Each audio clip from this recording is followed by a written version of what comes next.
Chapter 867.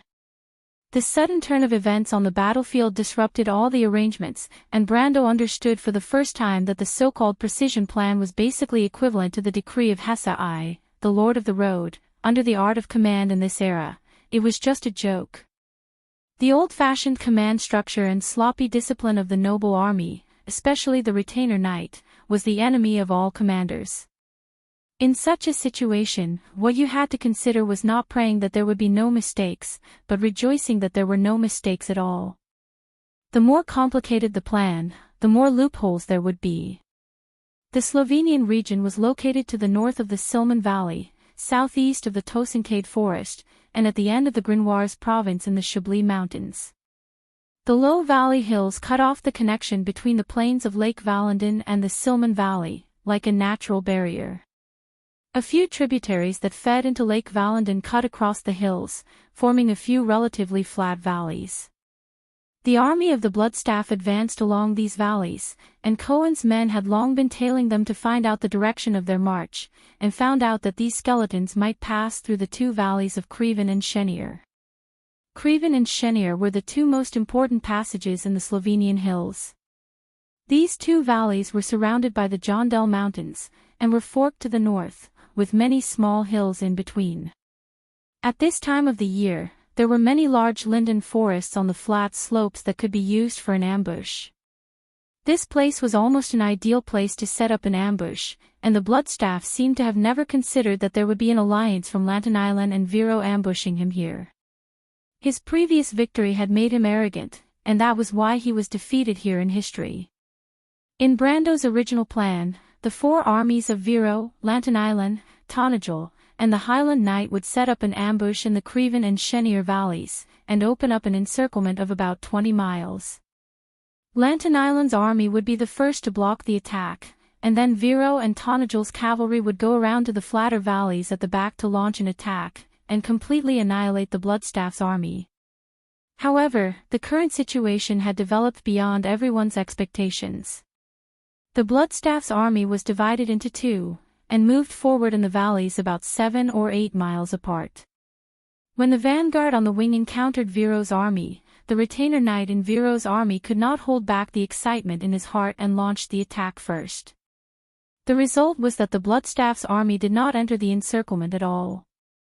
Except for a small vanguard, its main force was actually still in front of Lantanainen and Viro's army, and even further away from Tonajol's army. An ambush battle had turned into a blocking battle from the start. What was even more dangerous was that Viro's army was completely exposed to Madara's army. They had already lost a wing, and their morale was quickly crumbling. As for the others, especially Lantanailen's army and the Highland Knight, they had no idea what was happening on their side. After they learned that Viro's army had launched the attack first, they immediately changed their battle plan and tried to go around to the side of the Bloodstaff's army first. Little did they know that their own people had already poked a hole in the cover of the encirclement. Eek was still leading a small number of his cavalry in the mountains and forests, and he could only pray that Viro's damned knight would not cause too much trouble. But Makarov and Odin were not very optimistic about his small wish. They knew too well about the private armies of these nobles. If they were allowed to pursue or hold their ground, they might be able to exert 70 to 80% of their strength. But if they were to fight head-on, they would collapse in an instant. It had to be said that these two old nobles were very insightful about the situation in their own kingdom. Although they had not seen it with their own eyes, they were not far from the truth. Among all the parties involved in this battle, Brando was the first to receive reliable information through the magic transmission of Cohen's subordinates. Magic transmission was still very rarely used in wars in this era because it could only transmit text, and Wohn's decryption skills were really terrifying. With the existence of magic similar to decryption ciphertext, it could directly restore the original meaning of the person who wrote the ciphertext. Naturally, the commanders would not want their orders to be leaked to the enemy. However, decryption ciphertext was not flawless. On the contrary, the way to counter it was actually very simple. As long as the messengers were divided into two groups, one person would be responsible for writing the ciphertext, and the other sorcerer apprentice would only need to copy it. This way, the messengers would only think of the original text, and the secret hidden within would not be revealed. The so-called simple was only after one understood the principle of the magic. The problem was that in this era, most mortals' understanding of magic was still at the level of understanding, but they did not know why. The silver sorcerers called them charlatans, while the real sorcerers paid more attention to the knowledge contained in magic. Most of the Bugis were scholars, and most of the human sorcerers were sorcerers. This was the difference between them. In fact, the Bugis sorcerers had long found a way to counter this magic, but it was their secret. It was only after the Slate War that the Iron Folk's army was popularized. However, Erwin now had Brando as an outsider, so the so-called barrier of knowledge had become non-existent. He directly plagiarized the sorcerer's method. However, this method did not require much technical content, and it was very simple to spread. Once the magic communication was popularized, countries with strong military power and a large army like Madara and Cruz would benefit far more than Erwin. Therefore, Brando had never used this technology publicly in the army, and often only used it in some intelligence exchanges with his confidants. Unless he was sure that Erwin could gain enough benefits to offset the impact of using it in a large-scale war, he would never easily spread this secret for the Bugis. In fact, Brando already had a plan in mind, but the war with the Blood Staff was not that serious. He put away Cargly's magic letter in the drizzle. Madara's defeat of Viro's old knight army was not unexpected, but Viro's commander dared to gather the retainer knights from the lower territories and put them on the left flank. Such boldness made him a little speechless. I don't know if this is overconfidence, or the so-called self-cultivation of an actor. Brando thought to himself. If those things were given to him, he would rather send them to Madara to fight against him than command them. The reason why he used things to describe the retainer knights was because Brando had a deep impression of the so-called army made up of small landlords, broken knights, and opportunists. In history, they had buried the nobles in the north, just like today's stupidity. But I'm afraid that the commander is in a dilemma. At least in name, these knights are still the vassals of the Grand Duke of Viro. If they are willing to wave the flag and shout for their master, it is an act of loyalty and righteousness. If the Grand Duke of Viro dares to not accept it, his prestige will be gone. Brando knew that the rules of the game of these old nobles were the cornerstones of this era. Knight and lord were the cornerstones of this era. But unfortunately, these cornerstones had begun to shake from the bottom. Lords, your era is over. At this time, he still had the leisure to think of a famous bard's poem in the game. Brando felt a little relieved in his heart. Fortunately, Madara had defeated the Grand Duke of Viro. What he was most afraid of was the Grand Duke of Viro's army attacking first and alerting the Blood Staff beforehand. This Dark Lord, who was known for his vigilance, would turn his army around and retreat to Silman. If that was the case, things would become troublesome because Randner was still in Erwin's territory. They were ambushing the Blood Staff now to take advantage of the time difference. If the Blood Staff was defeated in the ambush, Randner would lose his foreign aid and retreat to Madara, and his morale would naturally collapse. But if the Blood Staff was curled up in Silman and gave Randner a chance to break out in this direction, then the three armies of Tonajol, Viro, and Anthony would not be able to hold on for long in this hilly area in the middle of nowhere. If Randner and the Blood Staff were to join forces, then the chaos in the south would not end until Randner and the Blood Staff joined forces. But what surprised Brando was that he had guessed that Viro's retainer knight army was terrible, but he did not expect them to be this terrible. When Cargly's letter said that Viro's left wing was defeated by hundreds of skeletons, he almost thought that it was a joke. But Cargly's would not joke with him at this time, so Viro's army was really defeated like a miracle. It was just a miraculous stupidity. He flicked the letter and walked to the side, grabbed the saddle, and got on his horse. The army was moving out in the rain, and everyone was getting on their horses. Farther away, the young wizards of Tonajol were gathering under the leadership of the Shire. The wizards climbed onto the phantom stallion summoned by magic, wore the same silver-gray robes and hoods, and turned their gazes towards the direction of the army. Among them were the warlocks from the mercenaries, the youths who had just completed their apprenticeship in Valhalla and Abe's castle, a small group of druids brought by Quinn, and lastly, a few female wizards. Most of them had pale faces, cold expressions, and high cheekbones. They were witches from all over the world, and they were persuaded by Baba Shah and 2 other witches to join Brando, or rather, the future Dark Dragon. But no matter what, Brando finally had the first Magician Legion in the south. There were a total of 120 people, and their strength varied. A quarter of them were warlocks and wizards from various mercenaries, a quarter of them were scholars from Tonajul and the Royal Knight Academy, and a quarter of them were witches and druids. This Magician Legion was like a group of beggars in the eyes of a regular army, but it was unprecedented in the south. The leader of the Magician Legion was naturally the Shire, but the deputy leader was Amandina. Ever since Seeker of Wonders saw her talent and took her in as an apprentice, she began to systematically learn magic knowledge. Even though she was still an apprentice, her attainments in magicite technology were far beyond the reach of most people. Brando knew the future of the Magician Legion, so it was natural for Amandina to be in this position. Then there were the Wind Archers. This was a legendary army born from the Silver Elves' Forest Legion, the Princess Guards. Their commander, whether present or past, Metasha, sat on a unicorn, her spear hanging on the saddle. She clasped her hands together and prayed. Just like the ancient Silver Elves, they prayed for the heroic spirits of their ancestors in the forest to protect them, so that they could be brave and fearless and defeat their enemies. They were also praying for the souls lost in the war. The Silver Elves' singing was ethereal, and all the Tree Elf archers stopped to listen, their faces full of worship. As for their deputy leader, Fina, she had long been the Silver Elven princess' most ardent fan. Among all the troops under Brando, only the White Lion Legion was quiet and orderly.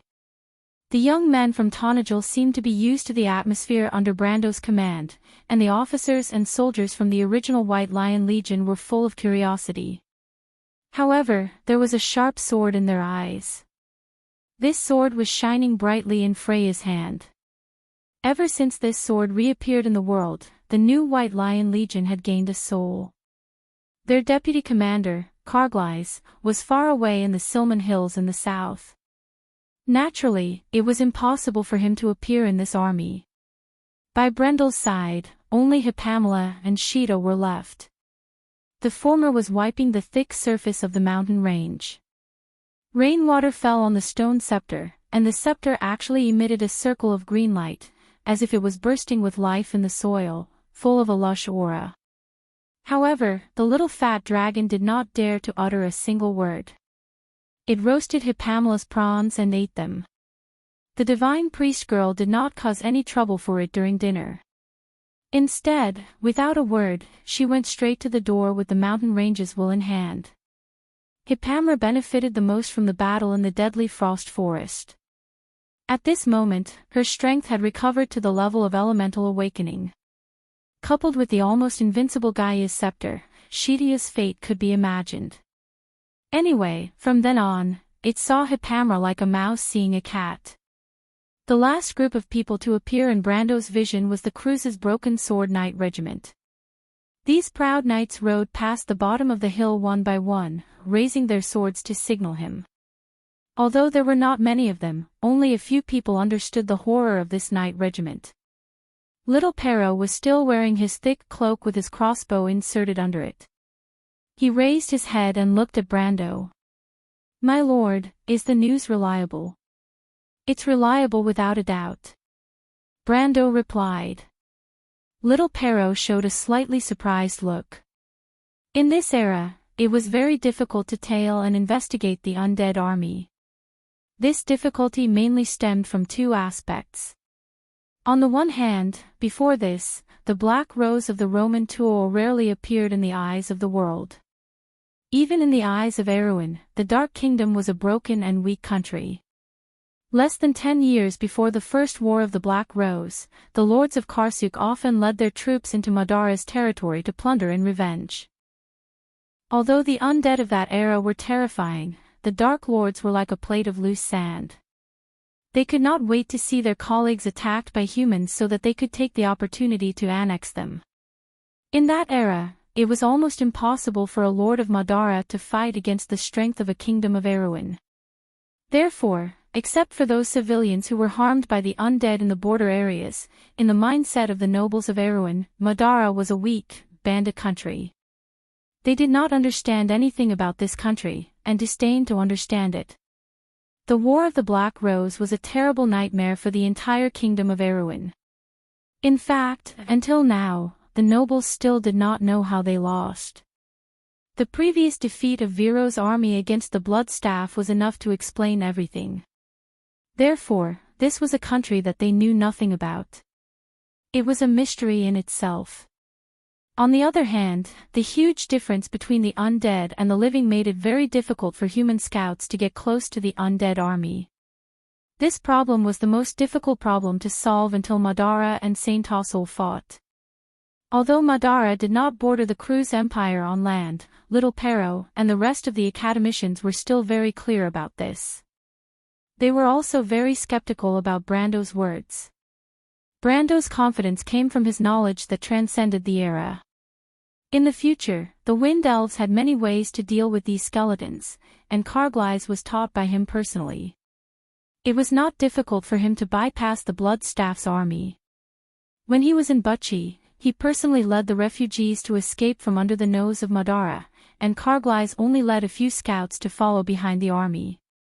This was even simpler. Needless to say, Madara in this era did not understand that there were so many loopholes in their investigative methods. Little Pero saluted the Lord from afar. Since my Lord is sure that the Blood Staff will not retreat for a while, then wait for our good news. Brando nodded, and the young men of the Folded Sword Knight Regiment pulled up the hoods of their cloaks under his gaze, turned around, and left towards the south. In just a moment, only the shadows of fluttering cloaks were left in the curtain of rain. At this time, Freya had already arrived at the front of the White Lion Guards. Brando, she shouted, Eco has contacted us. Then let's go. Brando stood in the rain and replied in high spirits, let the Knight of Viro understand that the times have abandoned them. Welcome to the future, this new era. Freya was slightly startled. The Shire whistled and laughed, let's go, Freya. The Lord means that although they are useless teammates, we still have to save them. Chapter 868. The knight and his squires were fleeing under the forest. To these Viro's soldiers who had never seen the world, such a scene was like the end of the world descending on everyone. It made them feel a deep fear from the bottom of their hearts as though the fear spirit was pouncing on them. They were alone and helpless, about to die without a burial ground in the next moment. The private soldiers were scared out of their wits and had no courage to resist. They could only throw down their weapons, scream, and flee in all directions. In the blink of an eye, they completely collapsed. The sharp claws of the Dreadwraith were like hooks hanging in the air. They swept over the heads of these soldiers and swept the knight on horseback, pulling him off his horse.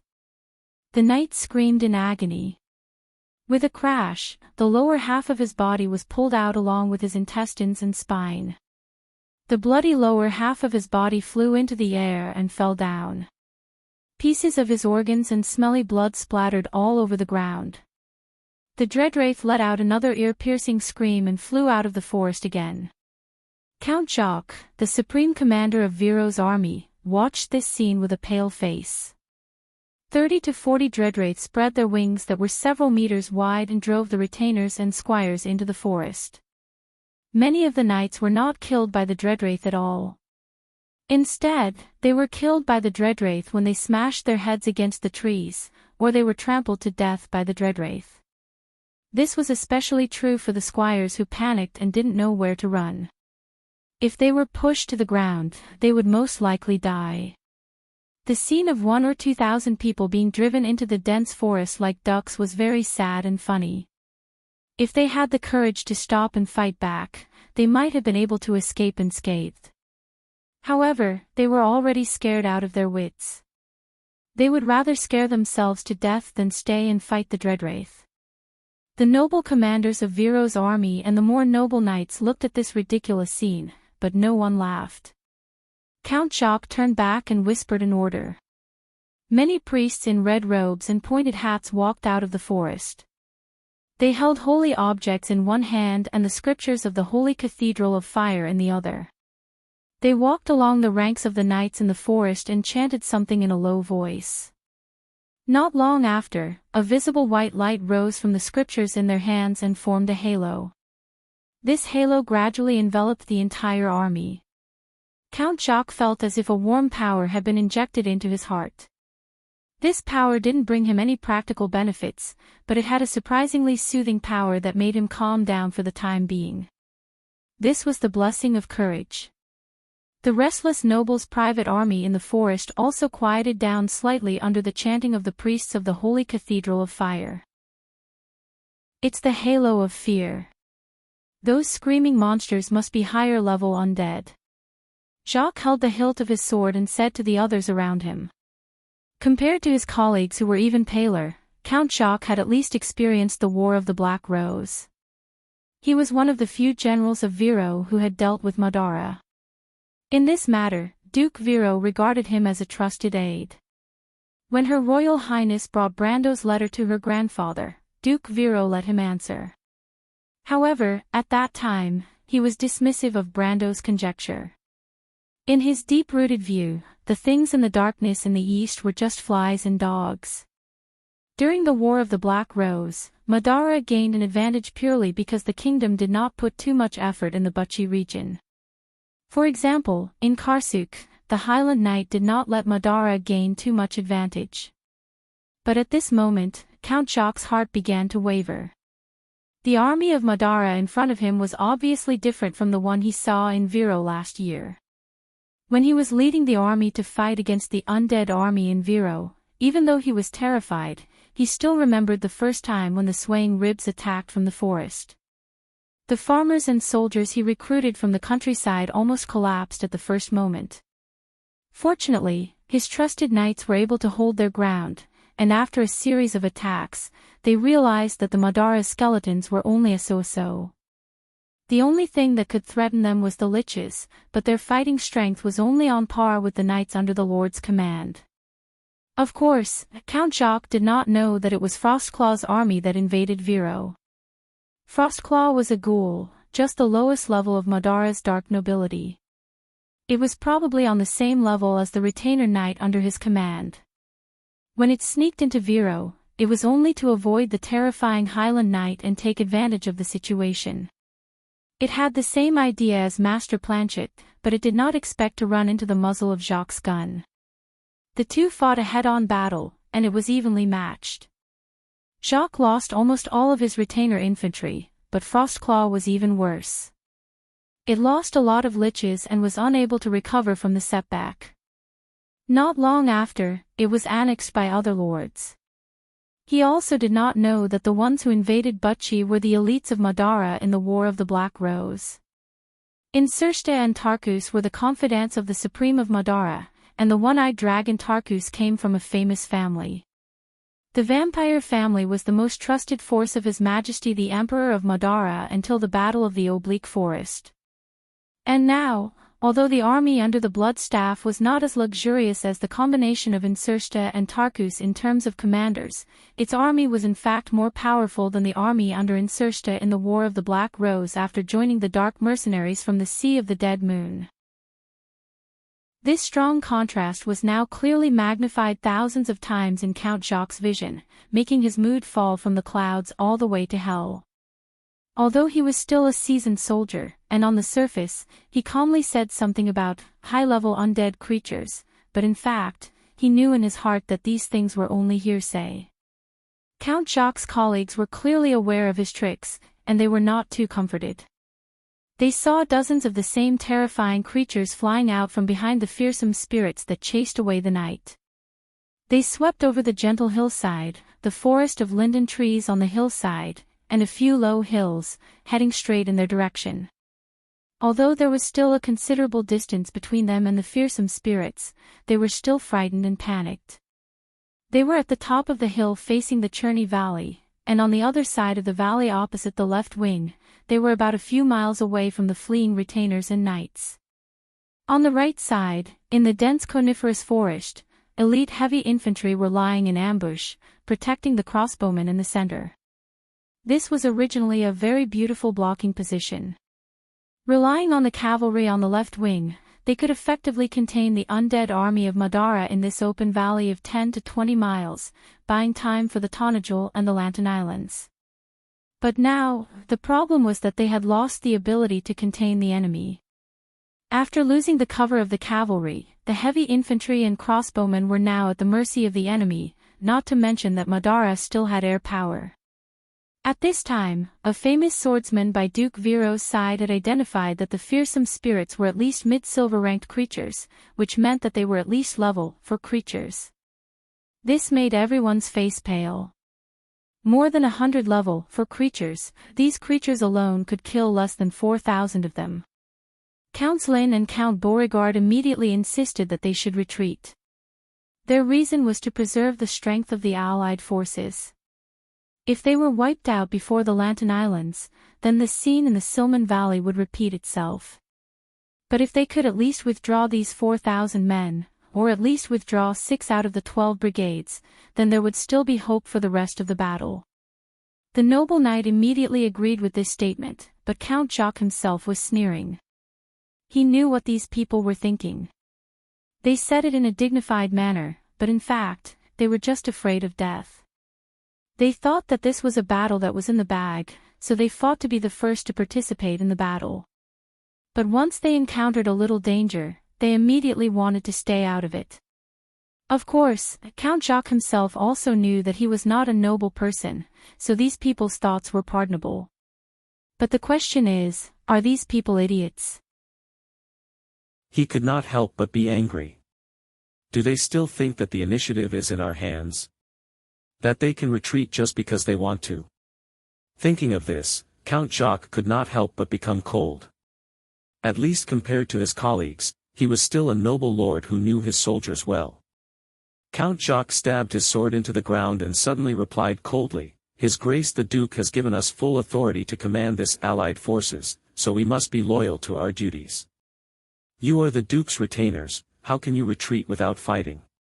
Count Lin was a good friend of Jacques, but he could not help but be shocked by Jacques' attitude. Could it be that this friend of his was scared out of his wits? He had seen the lunatics of the royal faction, but his friend was definitely not this kind of person. He could not help but look at Jacques strangely, wondering what this guy was trying to sell.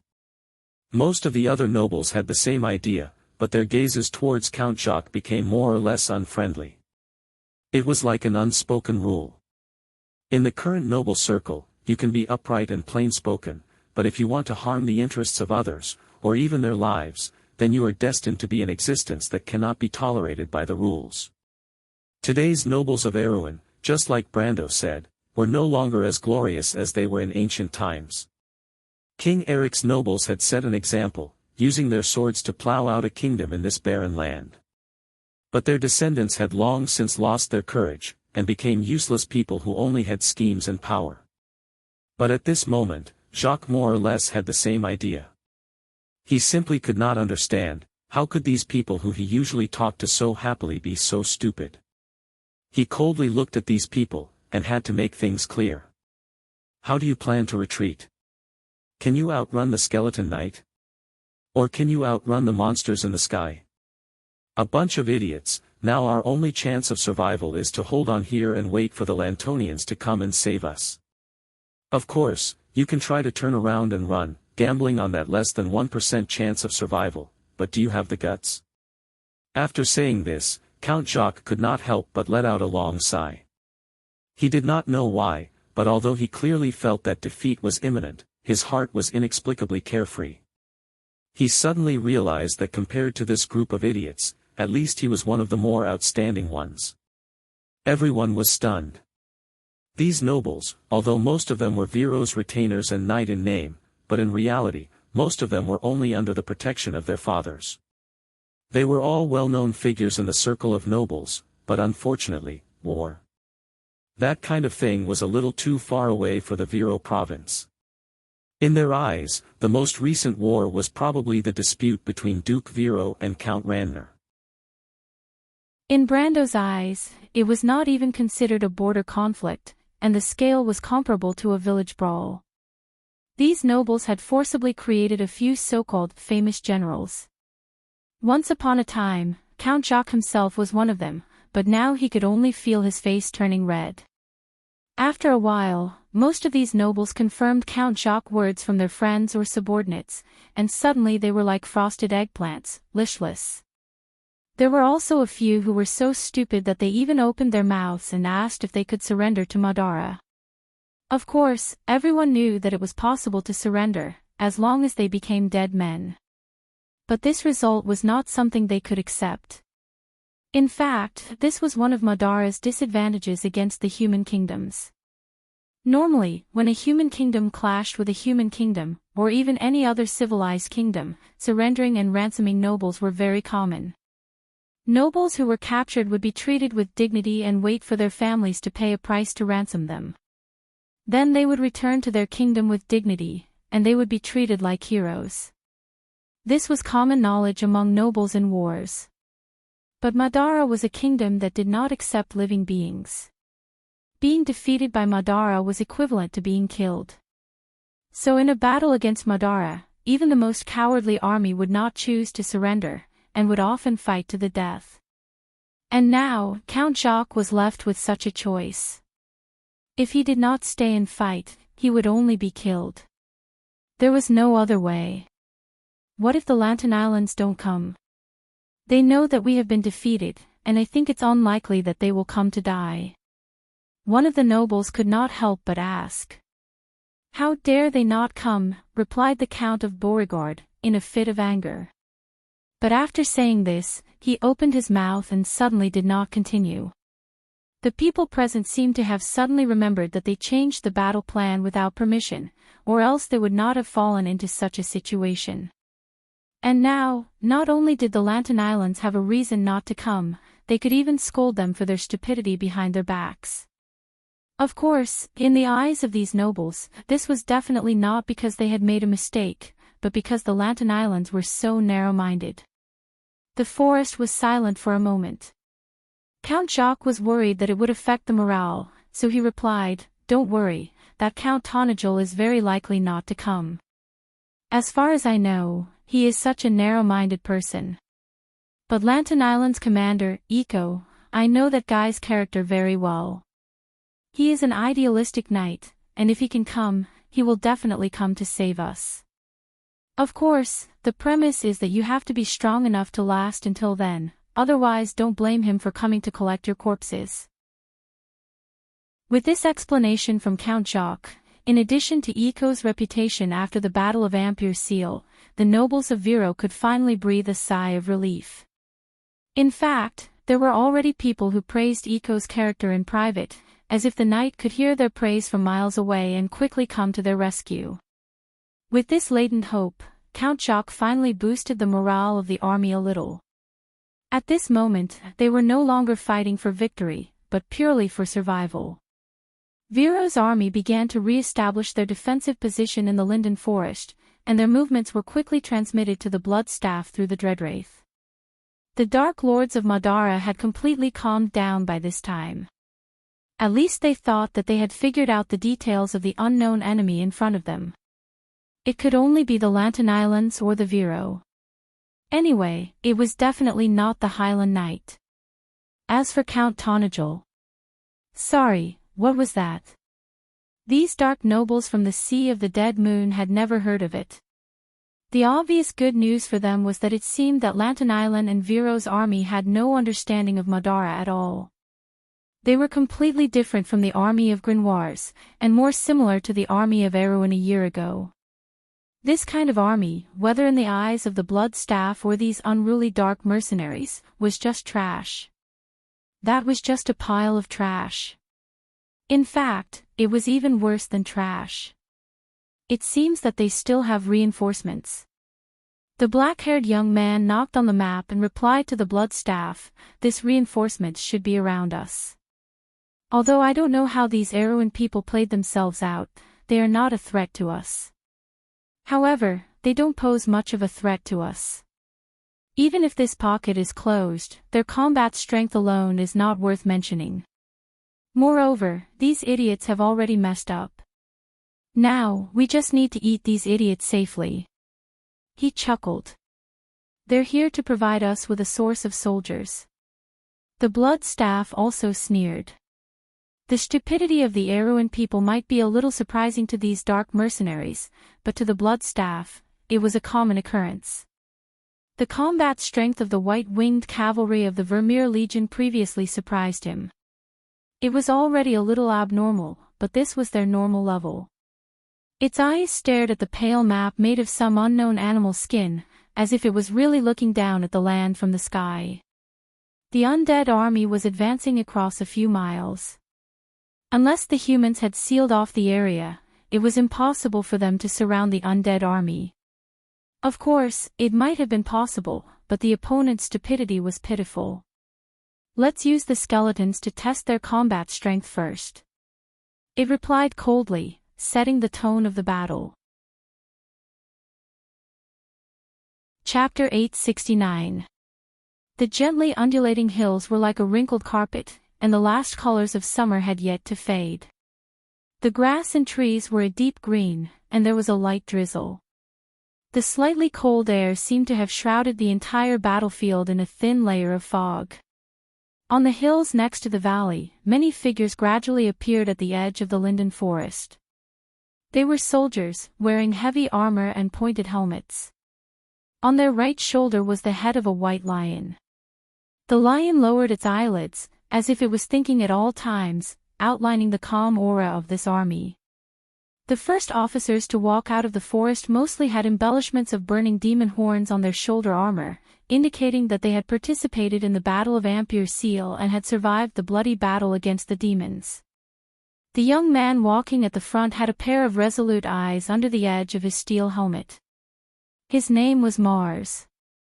Not only had he participated in the Battle of Ampere Seal, he had also experienced the calamity of wolves in the Loop of Trade Winds.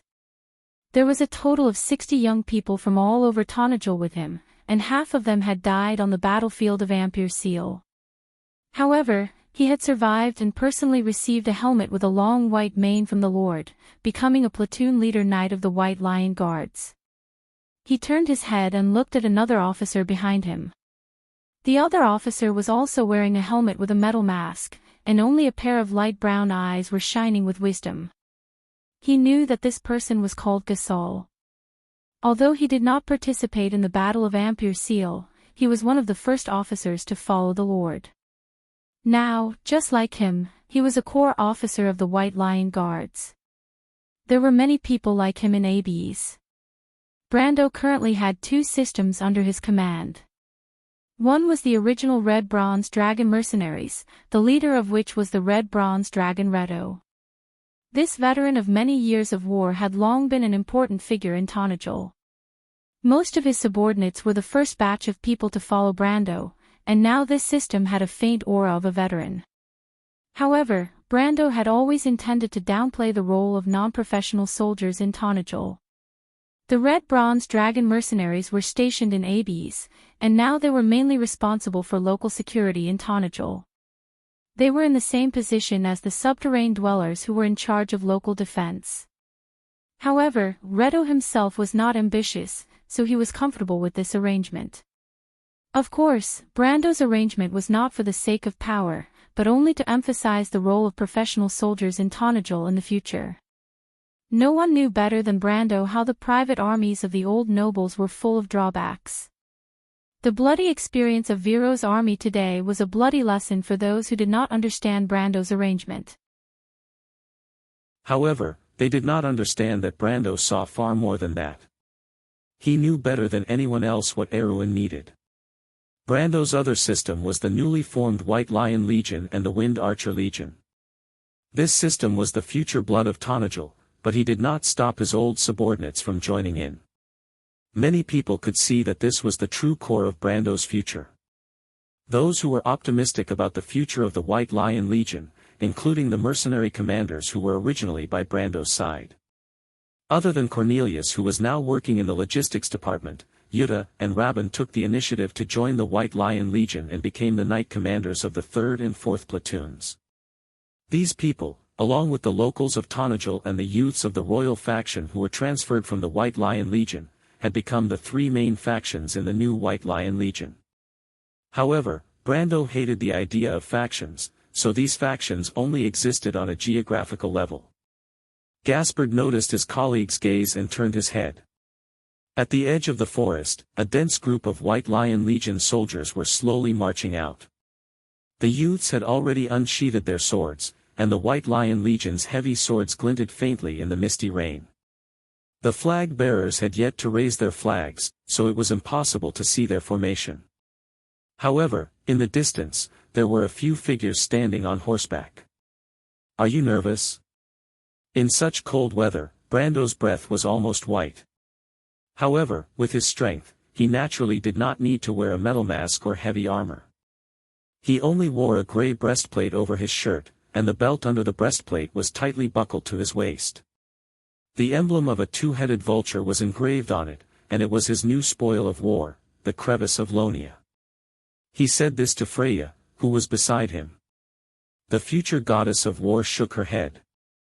"It's not my first time on the battlefield, Brando," she thought to herself. However, she was so nervous in Ampere Seal that she almost couldn't hold her sword properly. After experiencing battle after battle, she gradually got used to it. She raised her head and looked forward. Her bright eyes seemed to be able to see through the haze a few miles away. "This really looks like Butchie. Uncle, Auntie, this time I'm going to drive those hateful invaders back."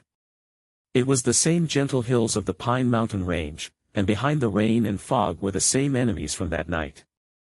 Freya's eyes burned with a firm belief, just like the fire that burned in Butchie that night. She unconsciously tightened her grip on the Lionheart sword in her hand. A group of figures walked out of the fog. Carglass. Miss Priestess Maria, who was beside Brando, let out a cry of relief. She was no longer dressed as a man, but had returned to her youthful appearance. Her beautiful light blonde hair made her a famous beauty in the Abbes, but it was all thanks to Carglass. Maria's father was a noble in the south of Ampere Seal. Her family had the bloodline of the Cruz people, and because of that, her father had inherited the arrogance of the empire. He had always been against the relationship between his daughter and Carglass, a poor boy from a remote village. However, after Brando's sudden rise in the kingdom, his snobbish father-in-law saw a bright future for Carglass, and tacitly agreed to the marriage. Because of this, Maria and Carglass were now dead set on Brando. Carglass blushed as he looked at Maria. There were a few young people behind him, and Brando immediately saw Cohen behind them. He actually came personally. Brando was slightly surprised, but he did not show it on his face. Instead, he raised his hand and threw a helmet with a long mane and wings to Carglass. Carglass caught the helmet and replied with a cheeky smile, "Carglass reports to you, my lord. Please return to the team." He glanced at his lord, who nodded approvingly, and could not help but look at Maria, and replied with a little embarrassment, "My lord, why did you let her come too? Miss Maria is the most outstanding priestess in the territory, and the head of my priestesses. Why can't she come?" Brando replied unhappily, and then looked at the guy with a teasing gaze. "Of course, in terms of personal matters, Maria belongs to you, kid. But you can't stop her from contributing her abilities to the territory, right? Carglass, you can't be too selfish." In fact, Maria was not Brando's #1 priestess, but Hipamra was Hipamra's priestess. Under the rule of the Holy Cathedral of Fire, Erwin could only act alone, or else there would be a conflict between the churches. When Brando said this, he suddenly remembered that there was another priestess in the territory who was far superior to Maria in terms of teaching and status in the Holy Cathedral. That was the nun princess of Antoinette. However, Magadal had not fully recovered and was still recovering. Even if she was willing, Brando would not allow her to brave the harsh weather to go on an expedition to Ranner. That would be too unreasonable. When the priestess heard the second half of Brando's sentence, her face turned red. Even if Cargly's skin was as thick as a city wall, he could not help but feel a little overwhelmed. He often joked around with his lord, but the latter seemed to be above him in this aspect. It was a little unfathomable. Of course, he did not know that Brando received thousands of times more information than he did in his previous life.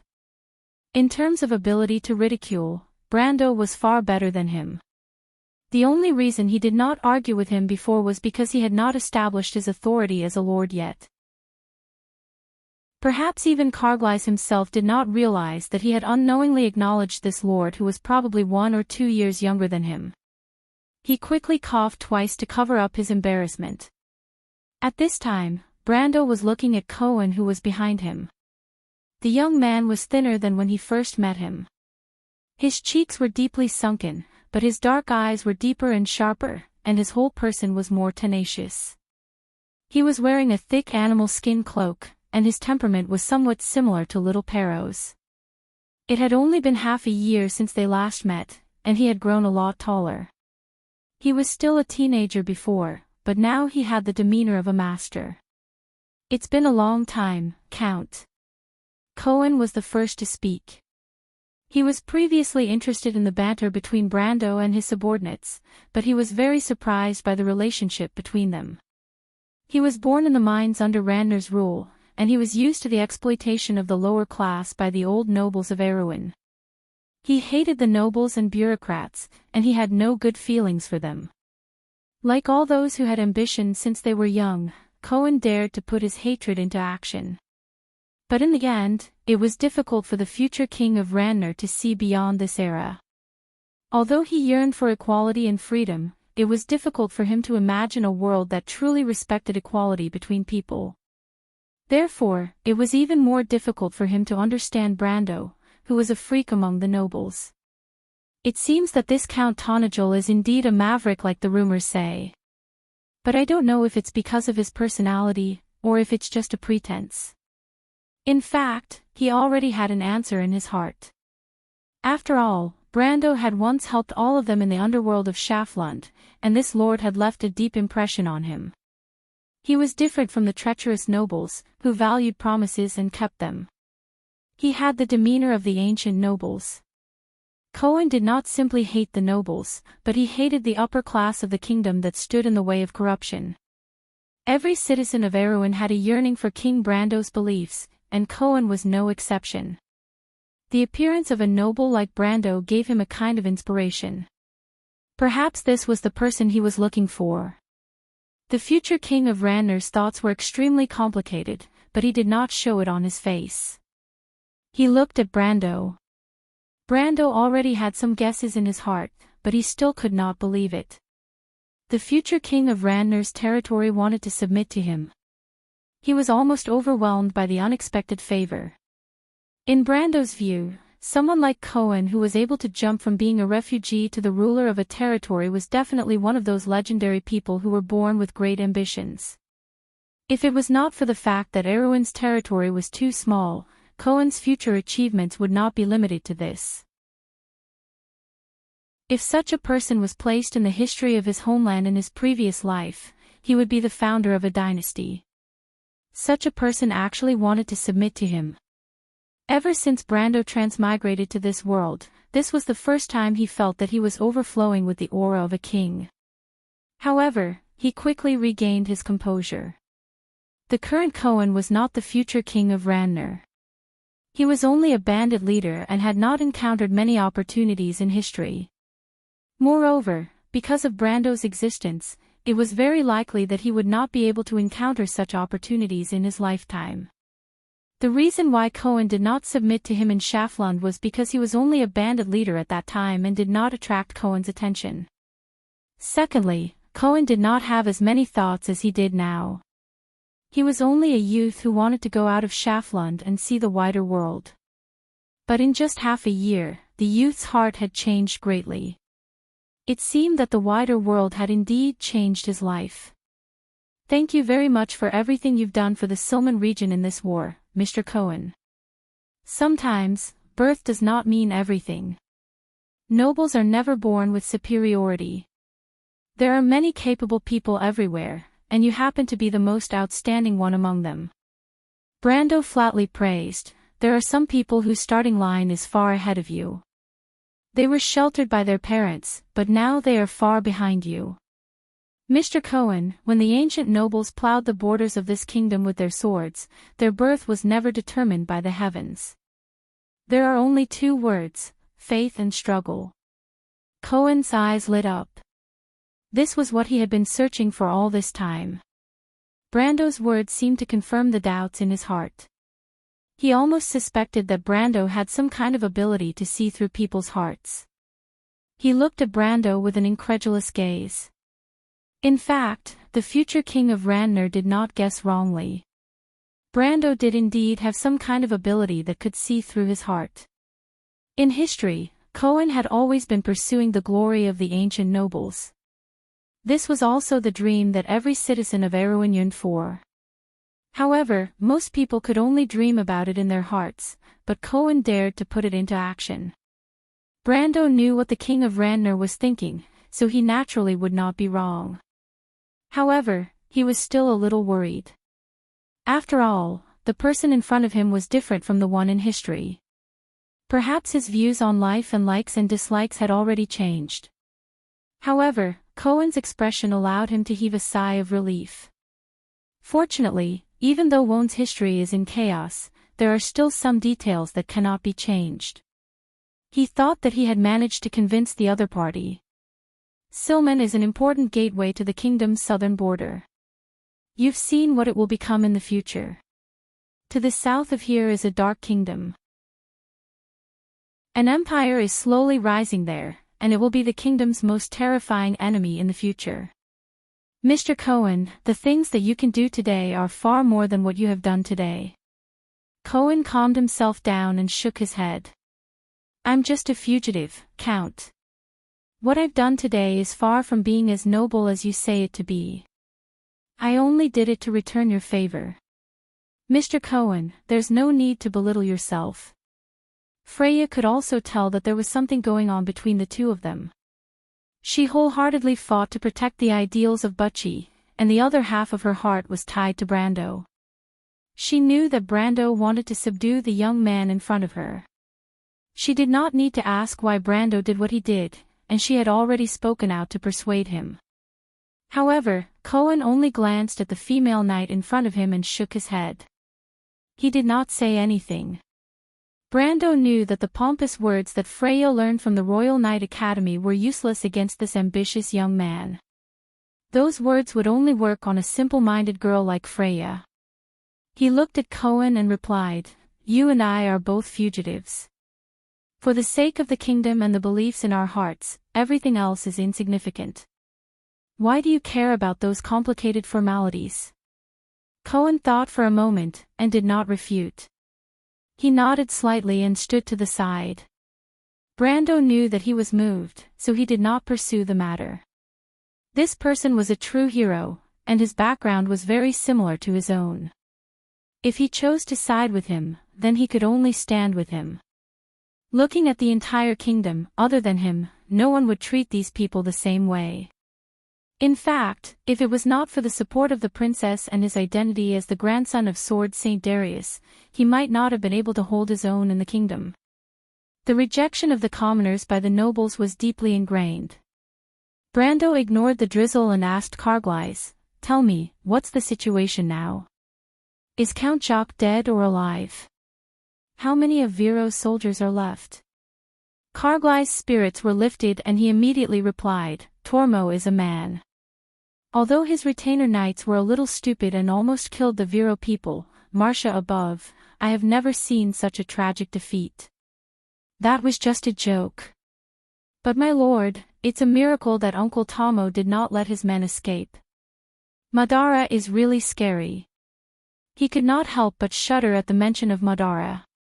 Ever since the Battle of Ampere Seal, everyone thought highly of the White Lion Guards and did not take Madara seriously.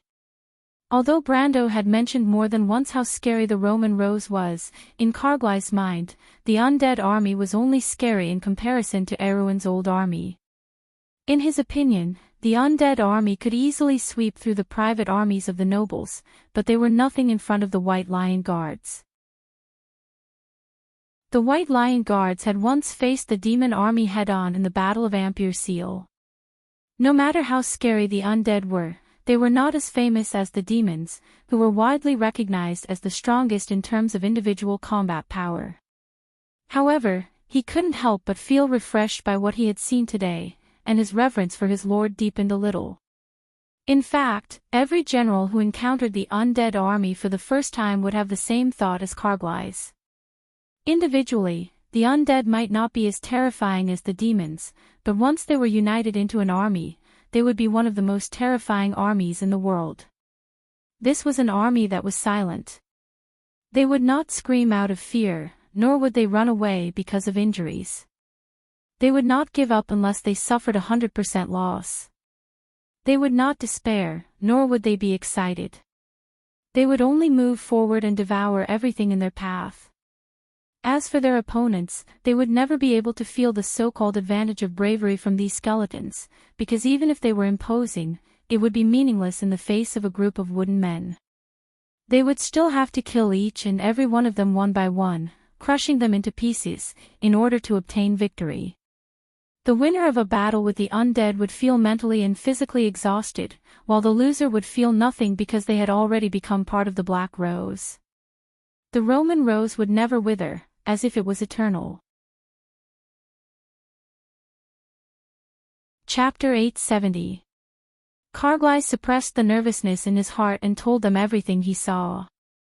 After the Viro's left wing was defeated, Count Jacques set up a defensive formation in a forest, hoping to use the terrain to restrict the Madara's skeletal cavalry and fear wraiths. After losing their left flank, the Viro's defensive line became extremely narrow, and they were surrounded by the undead army on three sides. Madara sent skeleton swordsmen to attack, but the Viro's elite crossbowmen were almost useless against the skeletons. Only the arrows that were sanctified by the priests of the Holy Cathedral of Fire had an effect, but their numbers were too small to affect the battle at all.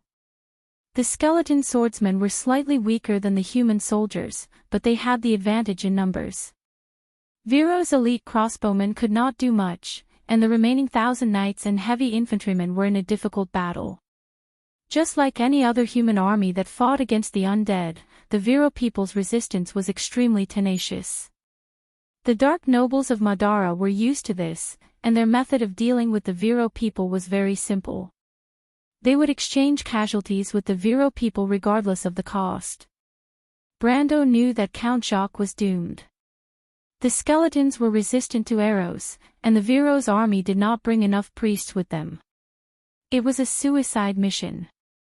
On the other hand, Madara's undead army was tireless and unaffected by casualties, but the humans could not accept the despair of seeing their comrades fall one by one. As expected, the Viro's army quickly fell into chaos. So the Viro's army is almost done for? Brando asked. Almost done for, my lord.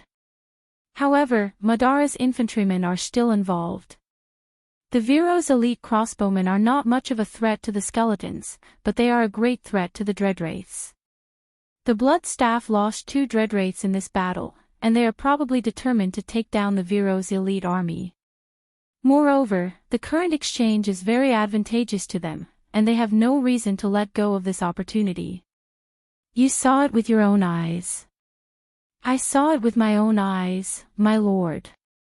Then what do you think of both sides? Brando sat on the horse and asked pointedly. Viro's knight retainers are a joke. In my opinion, they shouldn't have come at all. Those knights really made Count Jacques suffer. If it weren't for them, Viro wouldn't have lost so miserably. Duke Viro can't stop them from coming. Brando smiled, his tone mocking. The people around him couldn't help but frown, especially Karglai's, who was born in a noble family. It was natural for a retainer to serve their lord. Aween and Kurlutz had maintained this tradition for the past few centuries, and it didn't seem to be a big deal. But why did it suddenly seem like a huge drawback? Only Brando knew in his heart that in the past, it didn't matter who won or lost in the battles between lords. At most, they would lose some money. That was a war between nobles. But from this era onwards, wars of annexation of countries and territories had begun. From this moment on, the outcome of a war was related to life and death. The inefficient way of forming an army had begun to become a fatal weakness. What about the others? They're all right. Count Tommel's noble knight and heavy infantry have the strength of Ampere Seal's harbor guards and the Southern Legion, but their numbers are too small. If the elite crossbowmen were able to do their job, they might be able to put up a fight, but now... Carglass clicked his tongue. Count Tommel was Count Jacques' real name. Carglass had always been frivolous, so he lacked the necessary courtesy to the nobles other than Brando and the princess. Calling him by his name and not giving him a nickname was already a show of respect for the Count's courage. What he meant by putting up a fight was that they could only fight the 4,000 skeletons head-on. The Blood Staff did not even send their elites to the battlefield. What about the Lantonians?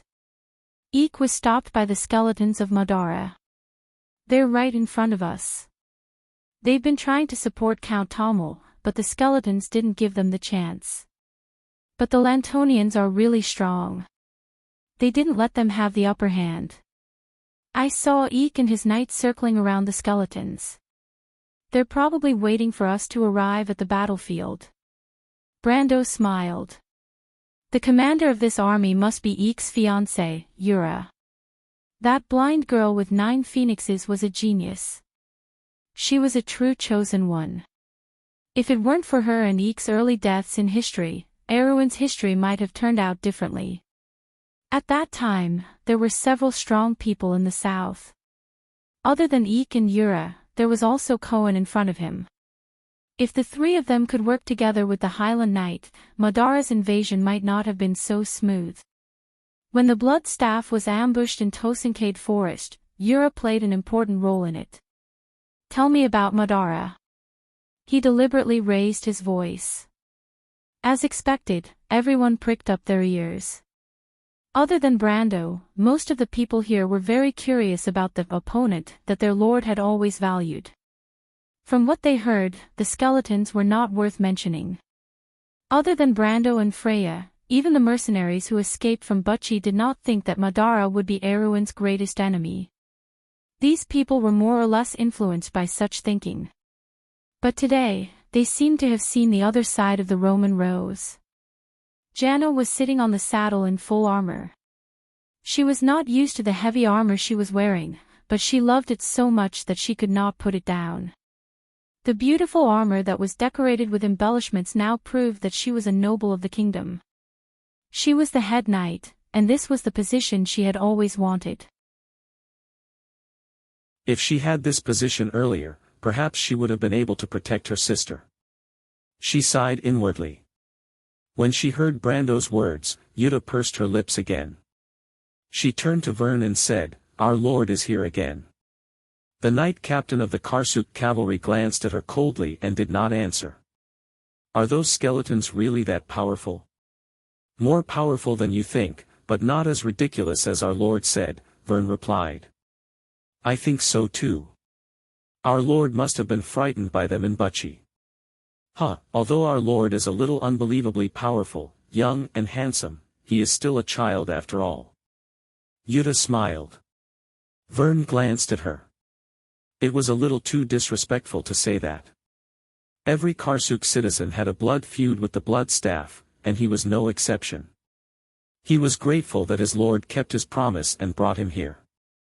When he thought of the opportunity to kill the Blood Staff with his own hands, the head of the Karsuk cavalry felt his blood boiling.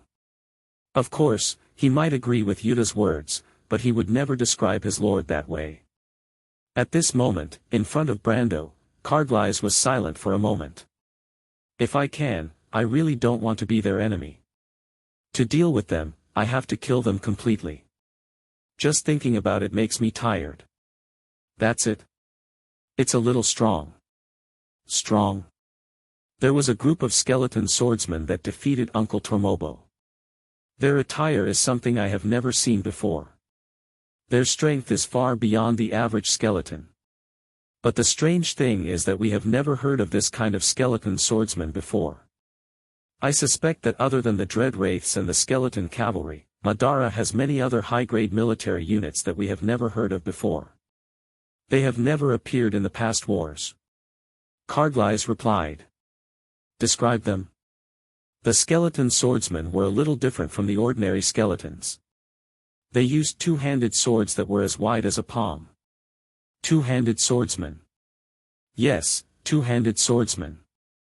Karglais nodded. They were also different from the ordinary skeletons. They wore black half-body armor without a helmet. They seemed to be wearing iron gauntlets. Is there a carving of a spider on the breastplate of the half-body armor? Karglais raised his head and looked at Brando in surprise. My lord, you have seen them before. The spider swordsman is here, as expected. He looked at Karglais and continued to ask, and then? They are very strong. Karglais was a little surprised. He knew his mission before he went to Silman. Other than the knowledge that Brando taught him about Madara, he also borrowed information about the Kingdom of Darkness from Amandina. But he did not find any information about the strange two-handed swordsman. He felt that his lord was a little unusual, so he answered cautiously, an ordinary knight is no match for them. They have the strength of a third-grade army. A third-grade army? Rabin could not help but exclaim, that's impossible. Madara indeed had many high-grade undead creatures. Among them, the bone dragon was a 9th-grade creature. There were a total of 3 bone dragons in the Insurged Dragon's army, but they were like generals in Erwin's army. Once they appeared on the battlefield, they were often conspicuous targets. Erwin also had elemental awakened masters, so when these high-grade undead creatures appeared on the battlefield, they would not be able to cause much damage to an ordinary army. In Won's military theory, only high-grade undead could be called a high-grade army. However, Madara and Erwin lacked high-grade armies. Their basic army was made up of skeletons and zombies, which were even inferior to human soldiers. The higher-grade army was made up of the Black Knight and the Ghost. The Pale Horsemen were also a type of ghost, but their numbers were too few. If it were not for the unique attributes of the undead, Madara's army would not even be as strong as Erwin's. For this reason, for thousands of years, both sides were able to fight back and forth, and at one point, the kingdom even had the upper hand. That was why Rabin, who had dealt with the skeletons the most, was the first to feel incredulous when he heard Karglais' words. But if Madara has such an army, why did they hide it before? If they wanted to catch us off guard, now is not the time to do so. Yuta could not help but ask. Brando shook his head. This was the general mentality of the people of Erwin in this era. Even the people around him did not know what was happening in the east. But only he knew that Karglais was not lying. Madara had never hidden its army, and there was no need for it to hide anything from a weak country like Erwin. However, it was true that the Spider Swordsmen had never appeared in the war against Erwin before, because they had just joined Madara's army. The Dread Wraiths, the Skeleton Knights, and now the Spider Swordsmen. Although today's Madara did not have the Tamar of history, it still had these new types of soldiers. One person's gains and losses could not change history. Madara's huge territory in all 4 directions was too terrifying, and there would be more in the future. This was just the beginning. Brando smiled. If he told these people that the Spider Swordsmen would become Madara's basic infantry in the future, what would they think? After the Third War of the Black Rose, Madara did not bother to create any more skeleton warriors. It was a pure waste of soul energy. From then on, Madara's lowest level soldier was the vengeful Spider Swordsman, which had evolved into a 4th-grade soldier. So all of you have heard it, Brendel said. the enemy you will face in front of us might be an undead army with a third-tier army and a fourth-tier air force. This is an army that is different from the crews, the Lion Clan, and even the demons. You will soon see the power of this army. The young White Lion guards fell silent after hearing their lord's words. Brando looked at everyone at the border of the forest and waved his hand gently. But these are not important. He suddenly smiled, revealing his white teeth. What's important is that we will crush them here today and tell the world that today's enemy of Madara will be a kingdom that has lost its ancient glory and returned to this world from the long scroll of history. It is the White Lion, the Golden Sword, the Oath of Protection, and the Ancient Faith. Yes, the Count rode on his horse. He paused for a moment, as if he was about to exhale the last breath in his chest. Our country, Erewhon, his voice was not loud, as if it was drifting in the rain, but it made the blood in everyone's chest surge in reverse, as if it had given birth to endless courage. It made everyone feel as if they could not help but let out a long cry and move forward with their swords. Brando raised his hand. On the river valley, on the border of the forest, the flag-bearers raised their flags. The sacred white flag fluttered in the wind and appeared in the mist, flapping loudly. On it was the kingdom's new moon, the pine mountains, the fallen leaves, and the ice and snow of the northern region. It was as if the history of the kingdom had been reborn on this land at this moment. On it was the emblem of the White Lion. The trumpeter put the trombone to his lips, puffed up his cheeks, and blew hard.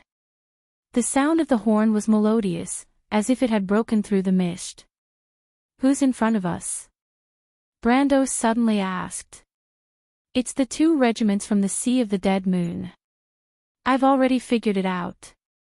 The commanders are Death Whisperer Mogkin and Sir Viscag the Silent. The troop composition is basically spider swordsmen, and there are a few skeleton cavalry. They should be the elites of the Blood Staff. It has nothing to do with the Blood Staff. It's the Emperor's chosen group. Brando smiled.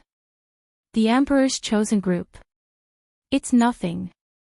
Let's run over them first, as a greeting to the Blood Staff. The melodious trombone echoed throughout the entire valley. The first to react was the Lantanailan. As soon as he heard the thick and heavy sound of the dragon's horn, Eek's eyes lit up. He tightened his grip on the reins and turned around on the galloping horse. He turned around and shouted, "Listen, where is the sound coming from?" The Knight of Anthony turned around, and after a moment, someone replied loudly, "It's the west, the west." "Ha, the Tonajal people are here." Eek pulled out his sword, turned his horse around, and shouted, "The Count is greeting the Blood Staff. We, the people of Anthony, can't let them look down on us. Let's go, let's blow the horn too. Get ready to turn around, it's time to teach those half-assed skeleton cavalry a lesson." Being chased by a group of opponents who were much weaker than them to the point that they did not dare to fight back, the knight had long been aggrieved. At this moment, they could not help but cheer loudly, and for a moment, the river valley was filled with a tsunami of cheers. The humming of the horns echoed each other and spread throughout the valley along with the wind and rain. Count Jacques, whose face was covered in blood, raised his head and listened carefully to the sound of the horns. "The Tonajal people are here, they and the people of Anthony are informing us." This resolute soldier could not help but shed tears at this moment. 2 streams of hot blood flowed down from the blood stains on his face, and he lamented, "But what's the use of them coming? It's useless, I've let them down, quickly retreat, we're hopeless. At least don't all die here, go and tell Her Highness the Princess, tell the Duke, Madara is no longer Madara. Where's the trumpeter? Quickly tell them to retreat quickly, before the undead have their eyes on them." The trumpeter stood beside his lord in a daze, and everyone could not help but look at each other. Should they blow the horn? If the horn was blown, then they were doomed, and no one would come to their rescue. They were surrounded, and only death was awaiting them. But what if they blew the horn? As the Count said, what was the use of that? The undead army in front of them was no longer what it used to be, and even the people of Anthony could not break through their defense line, so what were the Tonagel people? That place was just a remote place, and perhaps the current lord would be a powerful minister of the kingdom in the future, and he might even become the only sword saint in the new generation of Erewhon, but so what? One person could not change the situation of the war. But to wait for death, the nobles could not do it. Logic told them that they should blow the horn, but emotionally, these cowardly nobles could not accept the fate of being abandoned by their allies. They could not help but look at the trumpeter and shake their heads desperately. Everyone, Count Jacques certainly noticed the little movements of his colleagues, even at this time, they still could not let go of their little thoughts. He could not help but sigh in his heart, and said somewhat weakly, "Everyone still has children. Do you want them to face the same situation as us today, waiting for death in despair and sorrow? You are soldiers, and the word duty may be too distant for you, but protecting your wife and children is a human instinct. I've said all I can, do you still want to stop me?" Count Lin, who was shaking his head desperately, suddenly froze. Children and descendants were the hope of the nobles' inheritance. Even if they were as cold as iron, they could not help but waver at this moment. Under the same sky, the blood staff was silently looking at the gloomy sky, as if it could see the sound of the trombone reverberating in the air. After a while, it lowered its head and asked in a low voice, "Where is this army from?" The human wounded soldiers who did not die said that they seemed to be from Tonagel. Tonagel. The blood staff was slightly startled. "Where is that?" "I'm very sorry, I have not heard of it, my lord."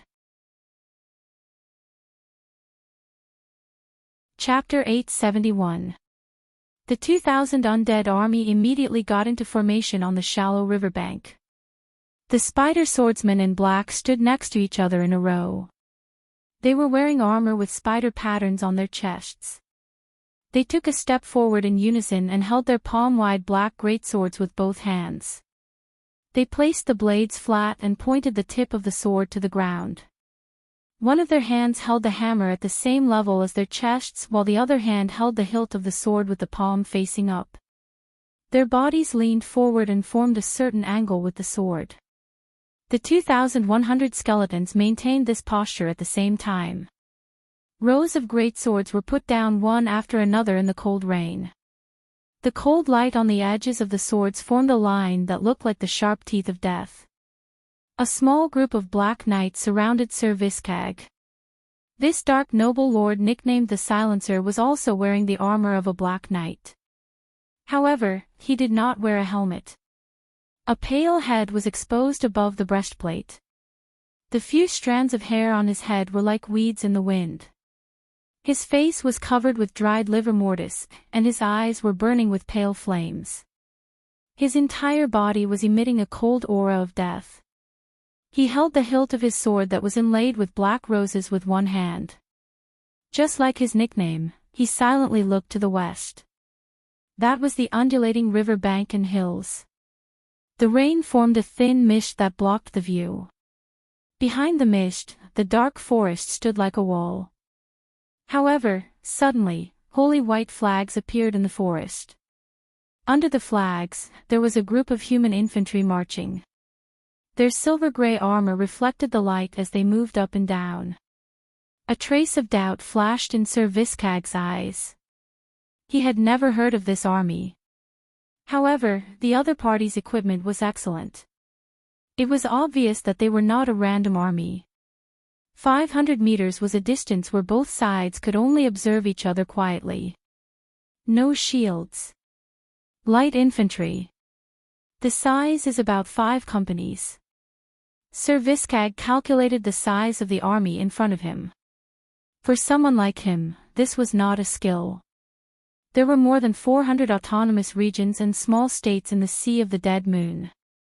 They lacked everything except soldiers, especially experienced soldiers. They were the best mercenaries in the entire Dark World. They had experienced hundreds of battles and were sensitive to war. 1.5 companies. She was relieved. The pride of the Black Rose in her soul flame took over again. She could not help but feel a little disdainful. Spider swordsmen were the nemesis of light infantry and cavalry. As long as there were no heavy cavalry, they were the most terrifying force on the battlefield. Furthermore, the enemy's numbers were far inferior. Sir Viscag smiled coldly. He thought to himself that these arrogant human nobles must still be adhering to the rules and holding on to the creed that infantrymen were only defensive forces. However, they must not know that infantrymen could also bare their fangs and become a sharp blade that could tear apart a battlefield. Let the Queen of Spiders tell you that your era is over. The Black Knight took another look at Erwin's army. The White Lion Guards were slowly advancing, and he was even more certain of this. At this moment, sparks of light began to appear on the other side of the river. They're casting spells. There's a group of magicians. The Black Knight's muffled conversation made Sir Viscag raise his sparse eyebrows slightly. The army opposite them was really not ordinary. If there was a group of magicians, then it was at least an army on the level of the Vermeer Legion. The other party was very likely to be part of the Central Legion and not some noble's army. However, he did not know which legion it was. He frowned and muttered in his heart. Wasn't the Southern Legion already near Ampere Seal? Which legion did this army in front of him come from? The sparks of magic gradually became denser. Sir Viscag's expression finally changed. With this scale, could it be Erwin's Royal Knight Regiment, or a part of the Black Blade Squad or the White Lion Legion? Impossible. These three elite units of Erwin would not come to the south unless they had completely abandoned the area north of Ampere Seal. He shook his head and muttered in his heart. The army in front of him was too strange. Although there were liches in Madara's army, liches were not considered wizards. He had never seen such a group of magicians before. Even in the history of Wonde after the War of the Holy Saints, such a group of magicians had never appeared before. 1,500 infantrymen accompanied by more than 100 magicians. This is crazy. Sir Viscag thought that either the enemy was crazy or he was hallucinating. The sound of horns echoed on the battlefield. Viro's people want us to turn around and retreat, Brando said to Cohen, Carglass and Freya who were beside him. Looks like they still have some conscience. At least it proves that the people we want to save are not all useless, Carglass replied with a grin. Cohen did not say a word. This was the first time the young man from Schaflund had personally participated in a battle. The scene in front of him was different from what he had imagined. The White Lion Legion was moving slowly in the drizzle, and he heard orders from time to time. Unsheath your swords. Advance in formation. When the young men from Tonagel had just left the forest, their formation was still a little messy. However, after 100 meters, they had already formed a well-defined formation. The sergeants and heralds on horseback galloped in front and behind the formation, flags flying in the air. This army was completely different from the armies of the nobles that he had seen before. He had a vague feeling that this army had come from a certain period of history and had come to this battlefield. That period of history was called the establishment of Erwin. He subconsciously looked back and saw Brando standing on horseback with a sword in his hand. He looked up at his own army with a calm expression on his face. This army is just a so-so in his eyes, Cohen thought. What kind of army does this Earl want? Brando smiled softly. The White Lion Legion had begun to take shape, and Erwin had taken its first step. Now, what he wanted to see was to open the door with his own hands. Behind the golden door was another era. In the previous period of history, it had begun in the Year of Silver. In this period of history, it would begin today. After today, it would be the future. He raised his head and looked at the slender figure in the rain. At the same time, Freya also looked back in the direction of Brando. She was riding a snow-white warhorse, and her heart was filled with doubts. What is Brando trying to do? This is not how mages should be used. In Erwin's tactical manual, it was clearly written that the precious mages must be protected with the utmost care. Mages with more than 100 mages must be protected by a legion. Otherwise, they should be dispersed to avoid being destroyed. Magicians were a precious auxiliary force that could sometimes even change the outcome of a battle. Adepts had extremely strong individual combat abilities and were one of the stronger individuals on the battlefield. In normal battle tactics, such individuals with strong combat abilities should be scattered throughout the army. This way, they could be effectively protected and could also pose an effective threat to the enemy's formations and commanders at various points. But now, Tanajal's mages were arranged in a phalanx like the infantry. Only a small number of White Lion Legion guards were outside the phalanx. Their chanting resounded throughout the riverbank like a hymn. Light floated in the air, and layers of spells were cast on the White Lion Legion guards in front of them. Carglass raised his head and looked at the colorful halos that fell from the sky together with the rain. They fell on every soldier, including himself. He curiously touched the layer of energy barrier that was a few inches away from his body. It was as if there was a layer of air flowing around his fingertips, forming a whirlpool. It was the wind shield. What a spectacular sight! Carglass muttered to himself. Allocating so many wizards to an army of only 1,500 was opposed by almost everyone, especially Amandina and Medisha. Amandina advised Brando to cherish this rare force because of the difficulty of training wizards in the territory. Amandina, on the other hand, had experience from the War of the Holy Saints and was not optimistic about Brando's decision. Most of the others, including Freya, were against this decision as well. Tanajal had many wizards, but most of them came from mercenary groups, witches, and druids in the loop of trade winds. They were not the reserve force of the territory, which meant that once they were lost, it would be difficult to replace them. In everyone's opinion, this rare group of wizards should be used carefully as a secret force of Tanajal. However, Brando stood his ground and put them together to form this group of wizards. Carglass even heard that even Seal was not optimistic about the future of this mage group. The Kurlutzians who followed Veronica even said that this was a move of a nouveau riche. But was Lord Carglass a nouveau riche? Carglass looked at Brando's calm face and rubbed his chin. All right. Maybe.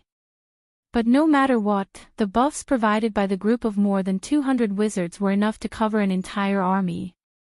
When the buffs were cast on every single member of the White Lion squad, it was indeed a spectacular sight. My Lord Carglass' decision seems to be wise. Yuta took one last look at the other side of the river and pulled down her metal mask. Her voice was muffled in the rain. Rabin, who was not far away, shook his head.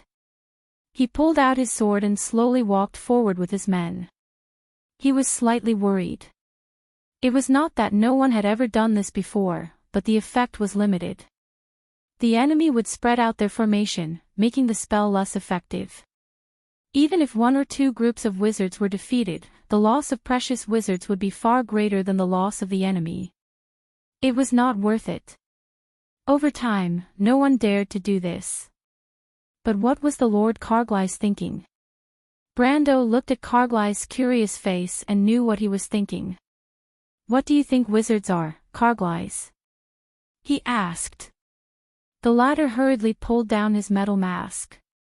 Even though it was a little impolite, he guessed that Brendel had seen him snickering, and he stammered, My lord, the tactical manual says, don't joke around, Carglass. You're not a professional. Don't talk to me about tactical drill. Tell me what you think. Brando replied impatiently. My lord, I really don't know. Carglass shook his head. He was not a wizard, so how could he know what a wizard would do? There were rumors in the countryside that wizards were all-powerful and omnipotent, but these rumors could not be trusted. But Princess Medisha, Brando sneered at Erwin's old tactical drill, but he did not necessarily agree with Medisha.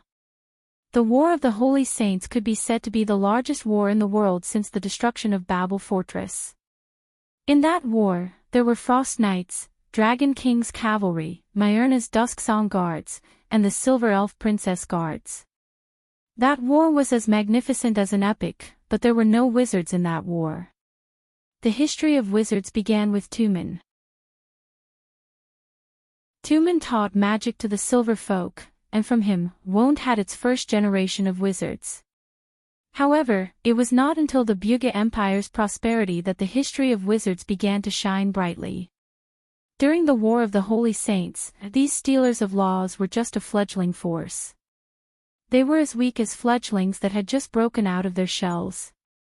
In a battle of that level, all they could do was look up to the Holy Saints. The history of wizards' participation in the war was even later.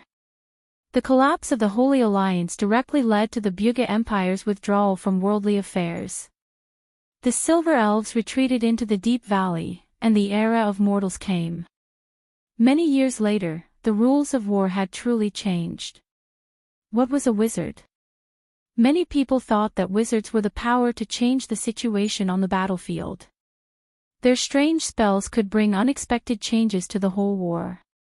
They could turn the hard ground into mud, make dry battlefields suddenly rain, ignite fires in forests, build forts and fortresses in an instant, and provide endless help and protection to friendly forces. But they all overlooked one thing, the other side of wizards. Destructive power.